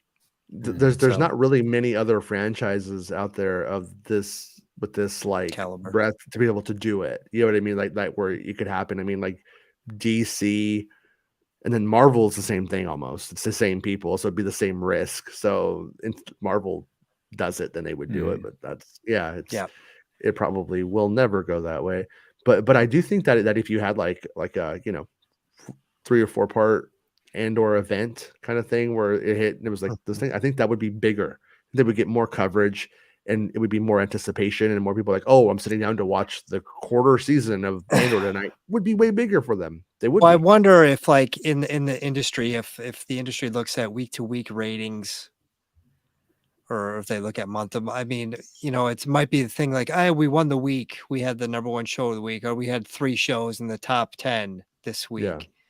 Whereas if you do it all at once, then you're taking yourself out of that conversation. I don't know. I don't know enough about the industry and what metrics they look at. And I mean, to some extent, that is stupid for them to look at that. And I mean, Lord knows I've worked for many companies that are stupid. Did you see like Iger? I'm not going to put this on, but did you see what Iger said about metrics? He said it's the thrill of the fight, rising up to the challenge of his rivals. Yeah. He said, is that an exact quote? He said the thing about having the streaming platform is we have all kinds of data. I don't want you to listen to any of that data, because that data doesn't tell the real story of anything creative or something like that. Right. Well, and I try to tell people all the time in my industry, it's like, because I have people that look at the metrics and they say, yay, we hit this metric. But it's like, but did anybody actually look at the behaviors that got you there? Because the metric is just the result of what you did. What you did is what matters. So if they're just staring at metric, good point. Yeah. No, and that's probably the difference between a JPEG and an Iger. Is like Iger gets you there, and JPEG knows how to look at. All I was going to say, sorry, but is this move of the reversal of Iger, JPEG, Iger, the old ICI? Yeah, I see. Sorry, I'm getting way too fucking granular. Is that unprecedented in terms of such a huge company going, like going 180? I mean, it is true. He did, at least for a good chunk of, really set the Ferrex bricks down for what Star Wars has become. And I love how you guys called him Paycheck. Actually, Jason, said something about you didn't overtly vilify him. You just said, look, I just think Iger is probably a bit more knows what to do, and I think you said just he seemed a bit inert in terms of Star Wars. Well, I mean, and I think Jason actually pointed this out. I mean, if you want to blame anybody for Rise of Skywalker, you blame Iger. And really, to me, the whole entire sequel trilogy, to me, ultimately comes down to Bob Iger. Right. Okay. And Kennedy, I think it's way too much of the blame. I think even JJ deserves more of the blame than Kennedy, if you're going to point fingers. But Iger was the one that wanted The Force Awakens out ASAP, regardless of whether it was ready or not. He wanted Iger baby. Well, but no, but I mean, it's you gotta give credit where it's due. He wanted it out in May, and he did give him 6 months. They asked for a year. Gave him an extra 6 months. Halfway. Yeah. It's not entirely, he's not entirely inflexible, but at the same time, I think Harrison think Ford's about it. injury had a lot to do with it too, though. Well, they gave him the 6 months before they started filming. Was it then? Okay. Yeah. So Okay. it was before, but at the same time, if you look at it, had he not given them those 6 months, you would have been on a level of scale of that project and the amount of time you had to finish it in that was unprecedented. So, I mean, it was almost, he didn't have a choice, because there was no way in hell you're making a $300 million movie in that amount of time if they don't move that deadline back 7 months, whatever it was. So I mean, I don't feel like Bob Iger made like a bold decision to move it back. He, at that point, it was like, hey, we didn't have a fucking script now. You want us to start filming? They did that with Iron Man too, didn't they? So it's happened. I mean, it could have been worse. Is what I'm saying. It could have been worse, but it could have been a lot better. And honestly, I mean, if you look at it, if they gave JJ the extra 6 months, what possibly could have been on The Force Awakens, and then pushing all the other ones back too. 7 was what they ordered. 7 was what they ordered. 9 is where they didn't know. They were like, surprised me, and they nobody had the answers. But 7 was what they wanted. And then I agree with you, and I agree with you in the sense that they weren't disappointed by 7, but at the end of the day, when you look back, you know, with hindsight, to say, was 7 everything that it needed to be? I think the answer would be no, because you didn't have a clear direction going forward after that. And if you had, I guess, that extra 6 months, maybe you have a little bit more clarity. You know, at that point, you know, Rian Johnson's on for a little bit longer. You've got Colin Trevorrow already signed on for, maybe there's a dialogue and a conversation happening with all 3 of those guys. But they were like full on, let's just get this shit done for Force Awakens. Yeah, well, when it comes to the Colin thing, that was never going to work, because Colin's only done one movie that actually works, in my opinion. That's the magic of him. I was not. Rian Johnson was the only director they announced that I was like, okay. Yeah. And even then, I wasn't like jumping up and down in my seat. When they announced JJ, I said, big mistake. When they announced Trevorrow, I said, huge mistake. And when they announced Rian Johnson, I said, well, that's interesting. And cool. You know, I just want to say, like, with the bearded trio, I remember an article, by the way. I will not allow history to be rewritten. Do you remember how they were like, the Skywalker saga? They're like, we've always called it. It's like, no, there was a specific article where that was this thing that they tried to make happen. It's like, stop trying to make Skywalker saga happen. It's the Star Wars saga, not the Skywalker saga. Anyway, but yes, no. You know how it started? Go. It was on StarWars.com on the first revision of StarWars.com, when you held your mouse over that trilogy, the little like metadata thing that would pop up on the mouse said the Skywalker saga. That's where we were like, what is this? That was like the Eric Andre. Sorry, not Eric Andre. Eric Wareheim. Yeah. And that's where we're like, was this just somebody on the website just calling it that? Is this what it's called now? We didn't know. I remember that. Jason Iger is in our bedroom, and he's shining a light. He's just shining a light for us. He's drawing light inside of our bedroom, because that's what it's like.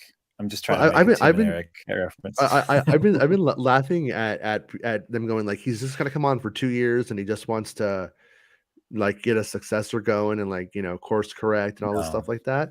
He was supposed to retire like so many times at first. Then he was supposed to leave and stayed because of COVID and stayed longer, which is what started sort of like supposedly bad blood between him and JPEG. And then now he's back. I think that guy likes it. I think, you know, I actually want to back both of you up, which is that I totally respect that he was so aggressive with this 2012 thing, and I also sensed the urgency, and it didn't do the film any favors, because JJ had to fall back on tropes, he had to fall back on safe bets, did not do the story any narrative favors, but the emotion certainly. You know, Chewie, we're home. I'll never forget what he laid forth. And at that point, it was like, you know, a 7-ish out of 10 if we're going to be, you know, put numbers to it. But, you know, that's a beginning. That's a start. Also, I got to stop. Ryan, $10. How £10 thank you, actually? Ryan. How will the ouster of Kathleen Kennedy change the course of Star Wars? Well, I'll tie off my point and then throw it to these guys, which is that so Iger, he witnessed the good and bad of what he was able to produce, and then Chapek came in, so then he never really got to fully apply that. I mean, Iger oversaw Mando, he oversaw the quote unquote apology or balancing of the Force from some of the ST stuff, and now to be optimistic minded about it, he has this opportunity from actually having been able to see how, he got to wear the audience hat for a while. He got to wear the not hands off kind of for a while, and now he's bringing a spectator. Because he's he himself enjoys. He's not just a suit. Like he likes Star Wars. So I'm thinking, if he can bring what he's learned having stepped away, and hopefully Acolyte. I even said this in some Reddit posts. Like if Acolyte can do its version of, not with the seriousness or trying to emulate Andor, but Andor just represented a commitment to being who it is, and that full conviction, like pursuing the Andor level of drama first, and character and performance and writing first. Clearly, if Acolyte can do that for its sort of psychological kind of adventure thriller thing, and if if Andor ends up being this thing that, and Iger coming in, like this can almost spread to the other, everything in development now, and then maybe even reach some of the even Eclipse or whatever. If there's just a restoring of that prestige feeling of Star Wars, if Iger is interested in bringing that, then I'm all on board for that.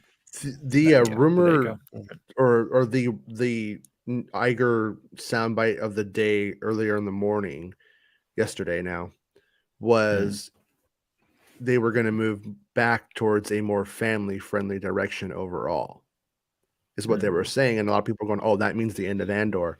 I'm like, no, I think Andor's in under the, I think Andor beat that. Yeah. Even if it would have, I don't think it pertains. And Andor, that was the Indiana Jones, right now, coming down, and he just made it under. Yeah. Well, and Andor's not Disney, and a lot of people got to remember. I mean, Disney is now also 20th Century Fox, and no one thinks that they're going to make a kid-friendly alien movie now. Yeah. So why you think this translates to Lucasfilm? It doesn't. Yeah. It's a Star Wars falls into a weird place with them on that front, where that Disney money is there on the table, but it's also not necessarily like the Disney. I get what you're saying now. I think it's a valid point. And then so Ryan, thank you for the super chat. And he says, how will the ouster of Kathleen Kennedy change the course of Star Wars? Well, two things. Realistically, I don't really believe the report from today. I'm not debunking it. I asked around. I didn't get anybody saying that's legit. And usually I would. So there is that, but I'm not saying it's wrong. I don't know. Everyone I've asked is like, I haven't heard that. It's weird time. So it is a weird time there, but nobody knows what anything means. But nobody that I know has confirmed anything like that to me. And an ouster sounds like you're being fired. People don't get fired. I'm firing you in a year. That's not how this happens. No. They would say, I mean, like Kathleen Kennedy, like her contract will be up, and then they may say, to let you know, we're not going to be resigning. That might happen. But I also think if they were to do something like that, I think she'd probably be like, fuck you, and resign. Most likely it wouldn't go well. I could be wrong, but most likely that's how it would go. Yeah. And that's not happening. And then Iger is more friendly to Kathleen Kennedy. Now there's a relationship that I don't remember the details to. Iger had some weird connection to Benjamin Button, I think. And they had they had problems with each other before Star Wars. And when they went to go sell, Lucas was like, we gotta fix this. And so Iger and Kennedy got together, had some kind of meeting, and really saw eye to eye on things and understood each other and came up with a way to communicate that like executives sometimes can't. And apparently it was pretty good. after that, everything was really good between them and has been. And Iger's whole thing since he's come back has been, we are going to put the ball back into creative's court. Well, in case people haven't been, if you haven't been paying attention, that's exactly what Kennedy does. Yep. It's exactly what most of you hate. Realistically, it is. It's putting the ball in the creative's court, and then the creative takes off, and then the project's dead. Or they put it in their court, and then they don't deliver, and they get fired, and they're like, why is everybody being fired? Why isn't this happening? And so there's that. Now, I would say before Iger came back, most likely they're going to come up with a development cycle. Say, we're doing a Lando movie. If the creatives can make it, they will be the creatives who make it. If they can't, they will be replaced with other creatives who can. I would think that would be the case. But with the Bob Iger thing of putting the ball in the creatives court, it sounds like we're back to what Kennedy does. Interesting, right? I mean, I mean that's just like one reading of it, but I would also say that they will be announcing a lot less than Kennedy did. I think Kennedy would feel pressure to appease to feed the bears, and then she doesn't have any more sandwiches in that picnic basket, and then they start coming for her. This is what happens pretty often with her, and that's been the development cycle for Star Wars over the last almost 10 years. Is there's just never enough sandwiches in there. So I don't know why people are so eager to get her out of there. I mean, because the thing that Kennedy brings to the table is access to a lot of this talent. Yeah, because she has so many connections in the industry. Who do you think is going to come in to replace her? That's going to get some higher level caliber talent to work on Star Wars. Yeah, there isn't a name that I can think of that I mean, could do the job. Look at tonight. She's the one who hired Tony Gilroy. She's the one who said the Gareth Edwards movie's not working. Yeah, and we got to bring in Gilroy and McQuarrie and Christopher McQuarrie. That there are so many big smart things that she has done that are not convenient for the red-eyed YouTube thumbnail and that conversation. And half of the people who are pushing it don't even know who Rick McCallum is. So you just end up in. I'm not joking; it's true. This really happened today, and that is the world that we live in terms of like the. Thank you, both of you. Thank you so much, both of you, for once again, like as I mentioned when you and Rob were on the show, and it's something to signal boost. It's something to really cherish and to encourage. So everyone in was it 50 people right now? Everything that was just expressed by these two wonderful people with me on the show is just be discerning and do not just know that like thinking for yourself outside of what algorithms or whatever thumbnails, whatever like kind of levels that they try to rage baiting, all that stuff. I mean, this is Kathleen, this is Spielberg's Kathleen, this is entrusted by George Lucas verbally in that beautiful, I'll never forget it, that chat that they had. It reminded me of the Leonard Maltin chats at the end of. I got like super emotional. I was like, oh my god, I used to watch this like thing after the VHSs, the special editions, and now it's him talking about passing it on, and I was like choking up and stuff. And she has done, and again, please be fair, be a fair judge of character, like weigh up the things. So she's done far more that we love historically with Indiana Jones and everything, and she's solid in my book overall. The Ryan stuff, and I'll remember my official stance on Last Jedi is like I can cherry pick that film, and that's her one thing, that jumping as much as she did behind Ryan, I think there was issues there, but look, honestly, like she made a great move with Gilroy on Rogue One, and shouts out to Gareth Edwards putting out True Love, coming out later next year, this mysterious sci-fi project. And he shot. I mean, to be nice to him too, he did some beautiful shots. I love him. He did do beautiful shots, and good on him for being a team player and understanding that it wasn't his movie, it was their movie, and things like James that. quoted him. it was his thing at Celebration. It was not recorded for some reason. Other panels were streamed, but he said it was a well circulated quote: "Is I want to explore the wars of Star Wars." And James evoked it earlier, and that's certainly, you know, without Gareth, there wouldn't be obviously Andor or anything. And yeah.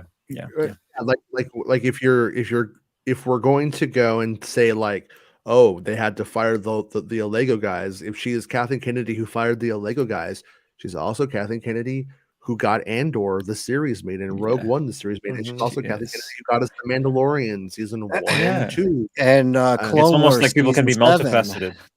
Yeah. Filoni is an People can be- executive creator at Lucasfilm because of Kennedy. He's directing live action because of Kathleen Kennedy. So if you like all those That's it. things, and she could have cleaned house. She could have fired a lot of the creatives who were there who said, we don't need you, and got rid of them. And she could have said, you know what, like I made Benjamin Button, get the fuck out.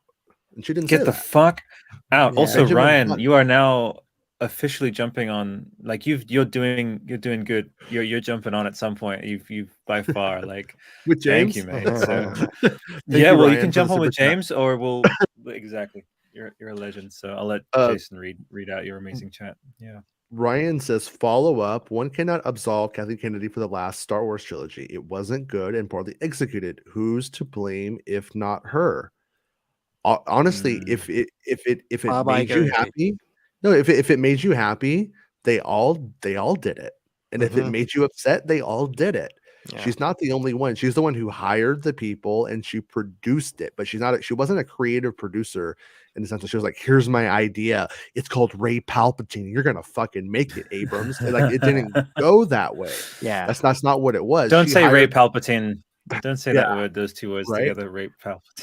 But but think about what she did on paper before you saw the movie. We were all thinking it. You got the guy from Lost with Lawrence Kasdan to make a Star Wars movie.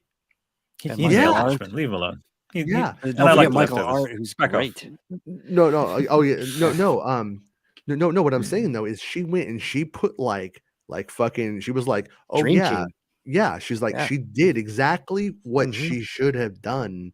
Yep. And no one had any problems with any of that stuff at the end with the way that like things came out. I personally don't really believe, looking at all of JJ Abrams' work now, that he, even if he had 6 more months, he was going to deliver something that was that more outside of the box. I don't think so. I kind of think if anything, he just would have second guessed himself in corners. And I think it would have been better if he had second guessed himself, because Art was clearly working at a very different story. That at some point JJ decided that was in the direction he wanted to go in. So JJ changed course. It sounded like Lucas had his outlines. They decided that's what they weren't going to go with, and then they started writing. And then he went to Art and said, "You know what? I don't like this course correction either. Let's do something completely different." But at that point, if I'm not mistaken, by the time JJ made that decision, costumes was already in gear, set design. So there was a lot of pre-production already underway. So it wasn't like JJ was in a position to scrap the entire project and start over. It's like, okay, we've got these pieces that we have to work into whatever we do. But one other thing too that is really misrepresented about the history of the sequel trilogy, like all the time, is Ryan was on way fucking early. Ryan was at Lucasfilm working on that movie in like early 2015. I was there. I saw Ryan there. I used to hang out at the fucking Starbucks there with my little baby boy. It's a little baby, and I would work. But I mean, I was like doing that stuff, and he was there. They were doing that stuff. It wasn't like they finished and it's like, well, what are you gonna do? Like, I don't know. I'm just gonna make it up as I go. I mean, yeah, to some degree, that's how it is, but not exactly. There was a little bit more communication there. And JJ was a lot of JJ stuff wasn't like as Lobo says, like miscommunication. I don't think it was miscommunication. I think it was literally like, I don't know what happens next. Like, you do it. I think it was more. I think it was a lot cooler than that. And then I think once JJ came back aboard, I think that's when shit got possessive. Yeah. Well, and keep in mind for the third one. people overlook the fact that Kennedy was obviously executive producer in all 3 movies, but so was JJ.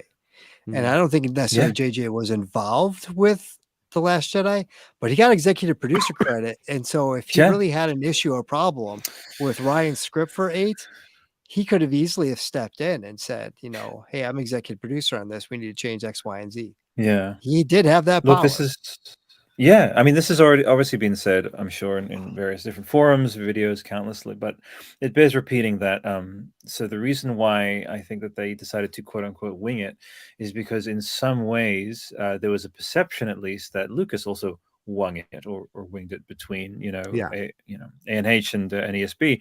But what wasn't accounted for is that back then, not to get conspiratorial or curmudgeon-y or Luddite, but there was a lot less to distract people from making a fucking phenomenal film. But and the thing is, like, the future of Star Wars was riding on ESB. There was no there was no kind of comfort net of like the brand. It's like, no, they still had to prove themselves, and even it can be argued that Jedi did the same because they wanted to, bring it home, like in a way that was worthy of the first 2.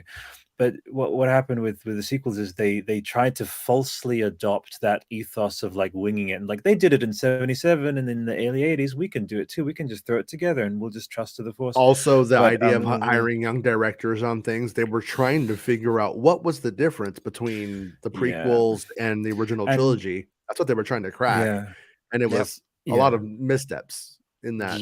But absolutely, and look, what we'll see to tie this off, I guess, is, I was putting together a list. I think I got to like 100 entries. Is like ways in which The Force Awakens is demonstrating that it is honoring. It's like I categorized these like lists. I was like more OG than the OG. It was like BB-8 resembling Ralph McQuarrie's original sketch.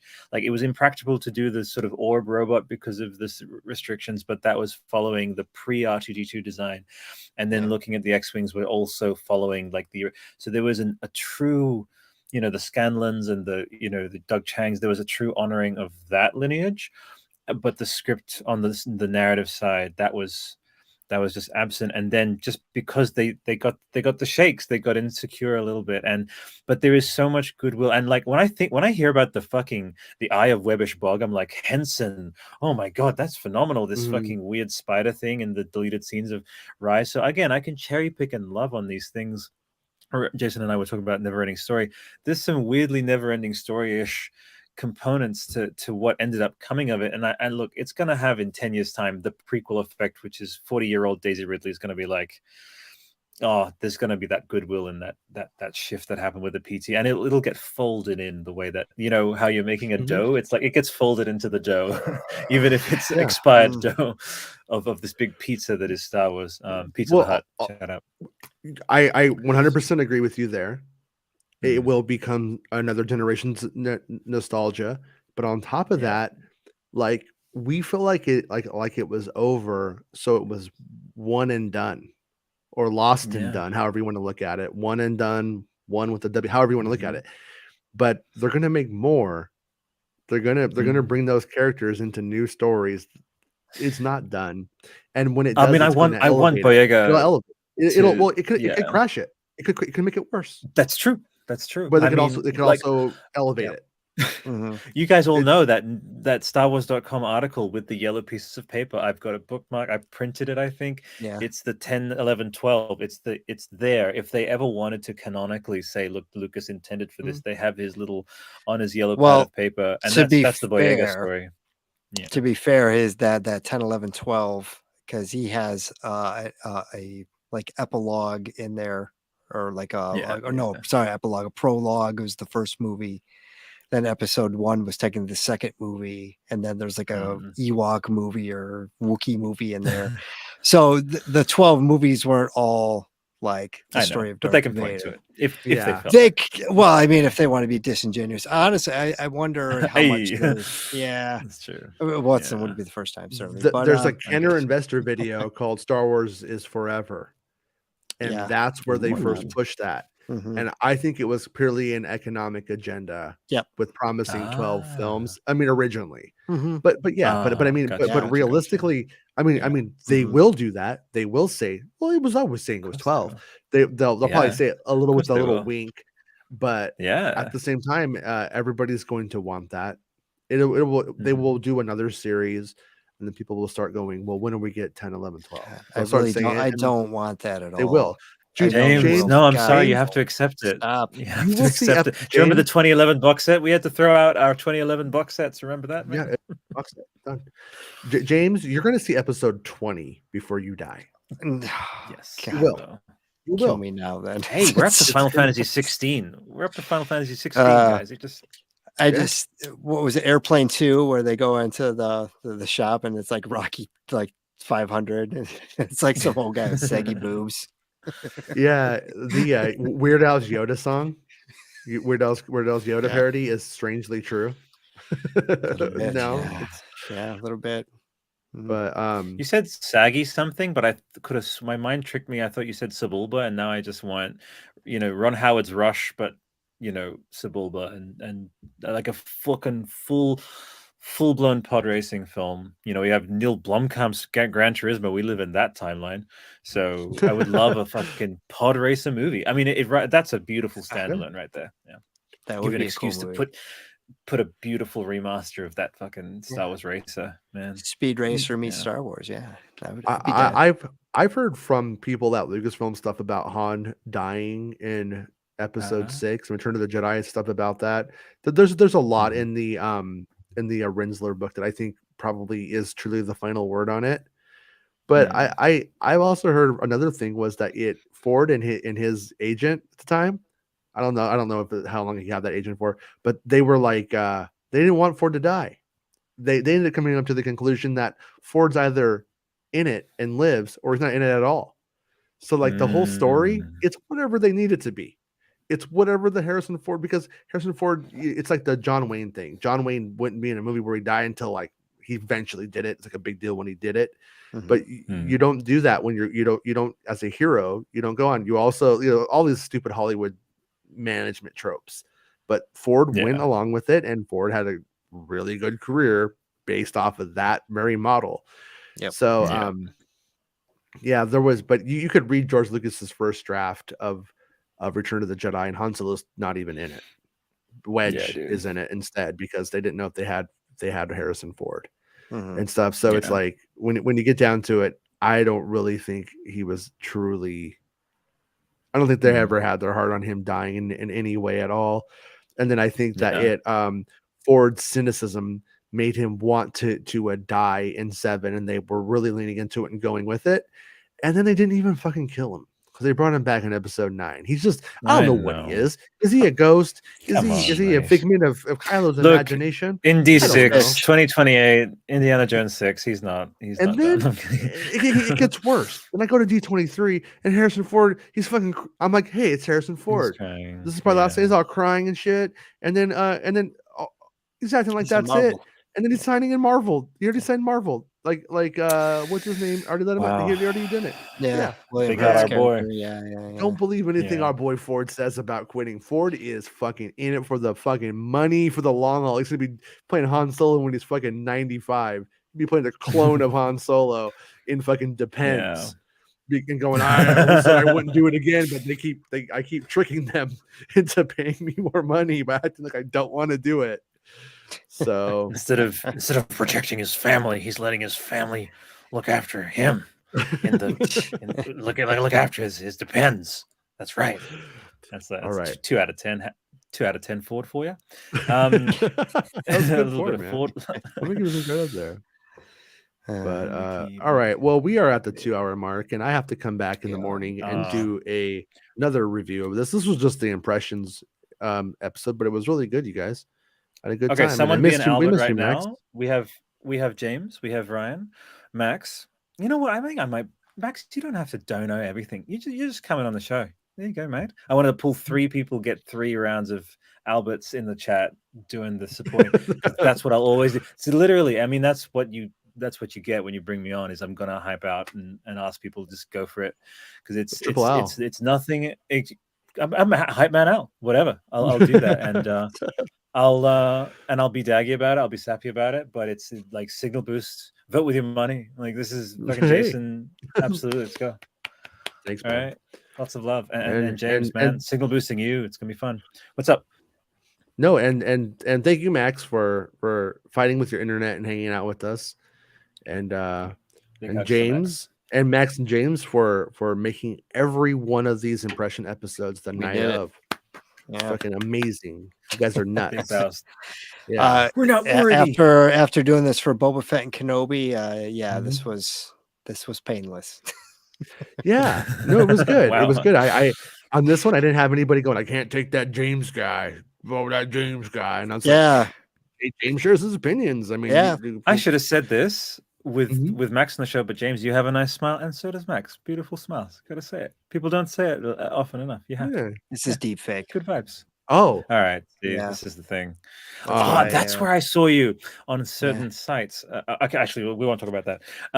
Who knows whose sites you've sold your likeness to?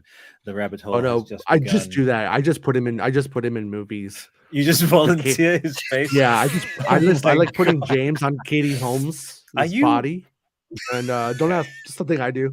Have you seen that Wire? So no, you've seen that. I know we have to go, but the Onion article where it talks about how Katie Holmes is now a 50-year-old Turkish man. How she had Jessica Alba. Sketchcraft. Okay, so you are coming on the show. Just you. The trilogy's complete. You big old troll. Thanks, Rob. Love you lots.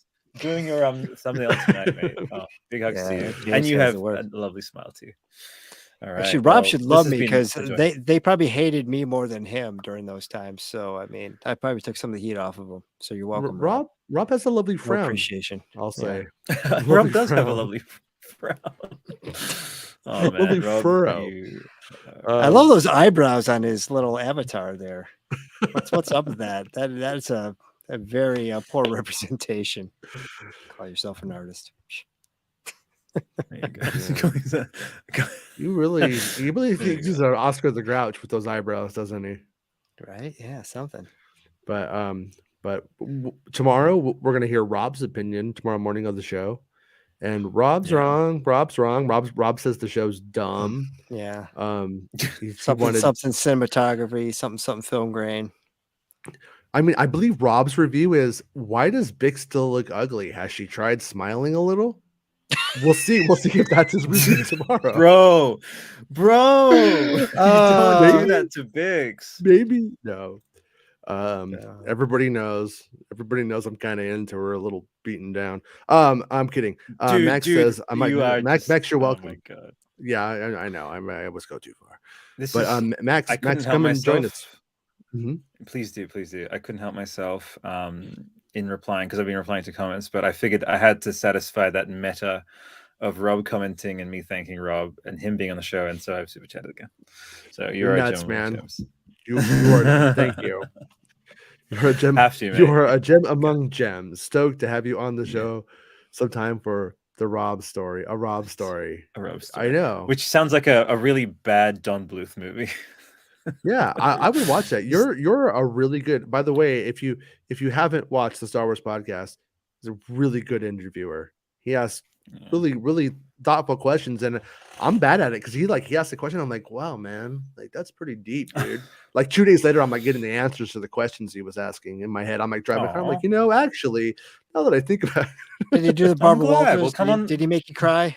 I'm always down hanging. Did he bring you to tears? That's cool, man. No, he made me want to fight Rob.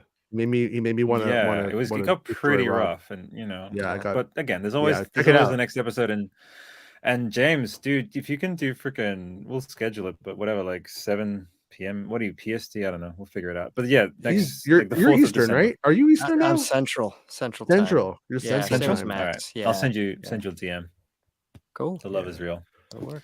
Oh my god, this was so fun. Thank you so much. It was a good time, man.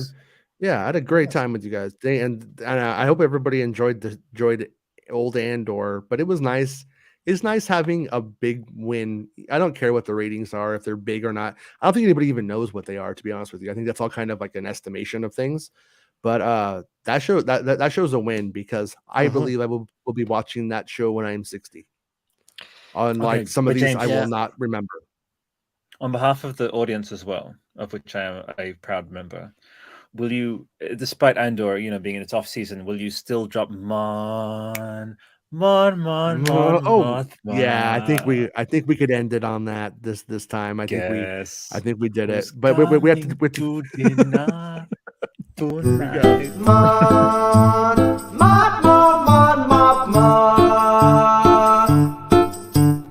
Guess who's coming to dinner tonight?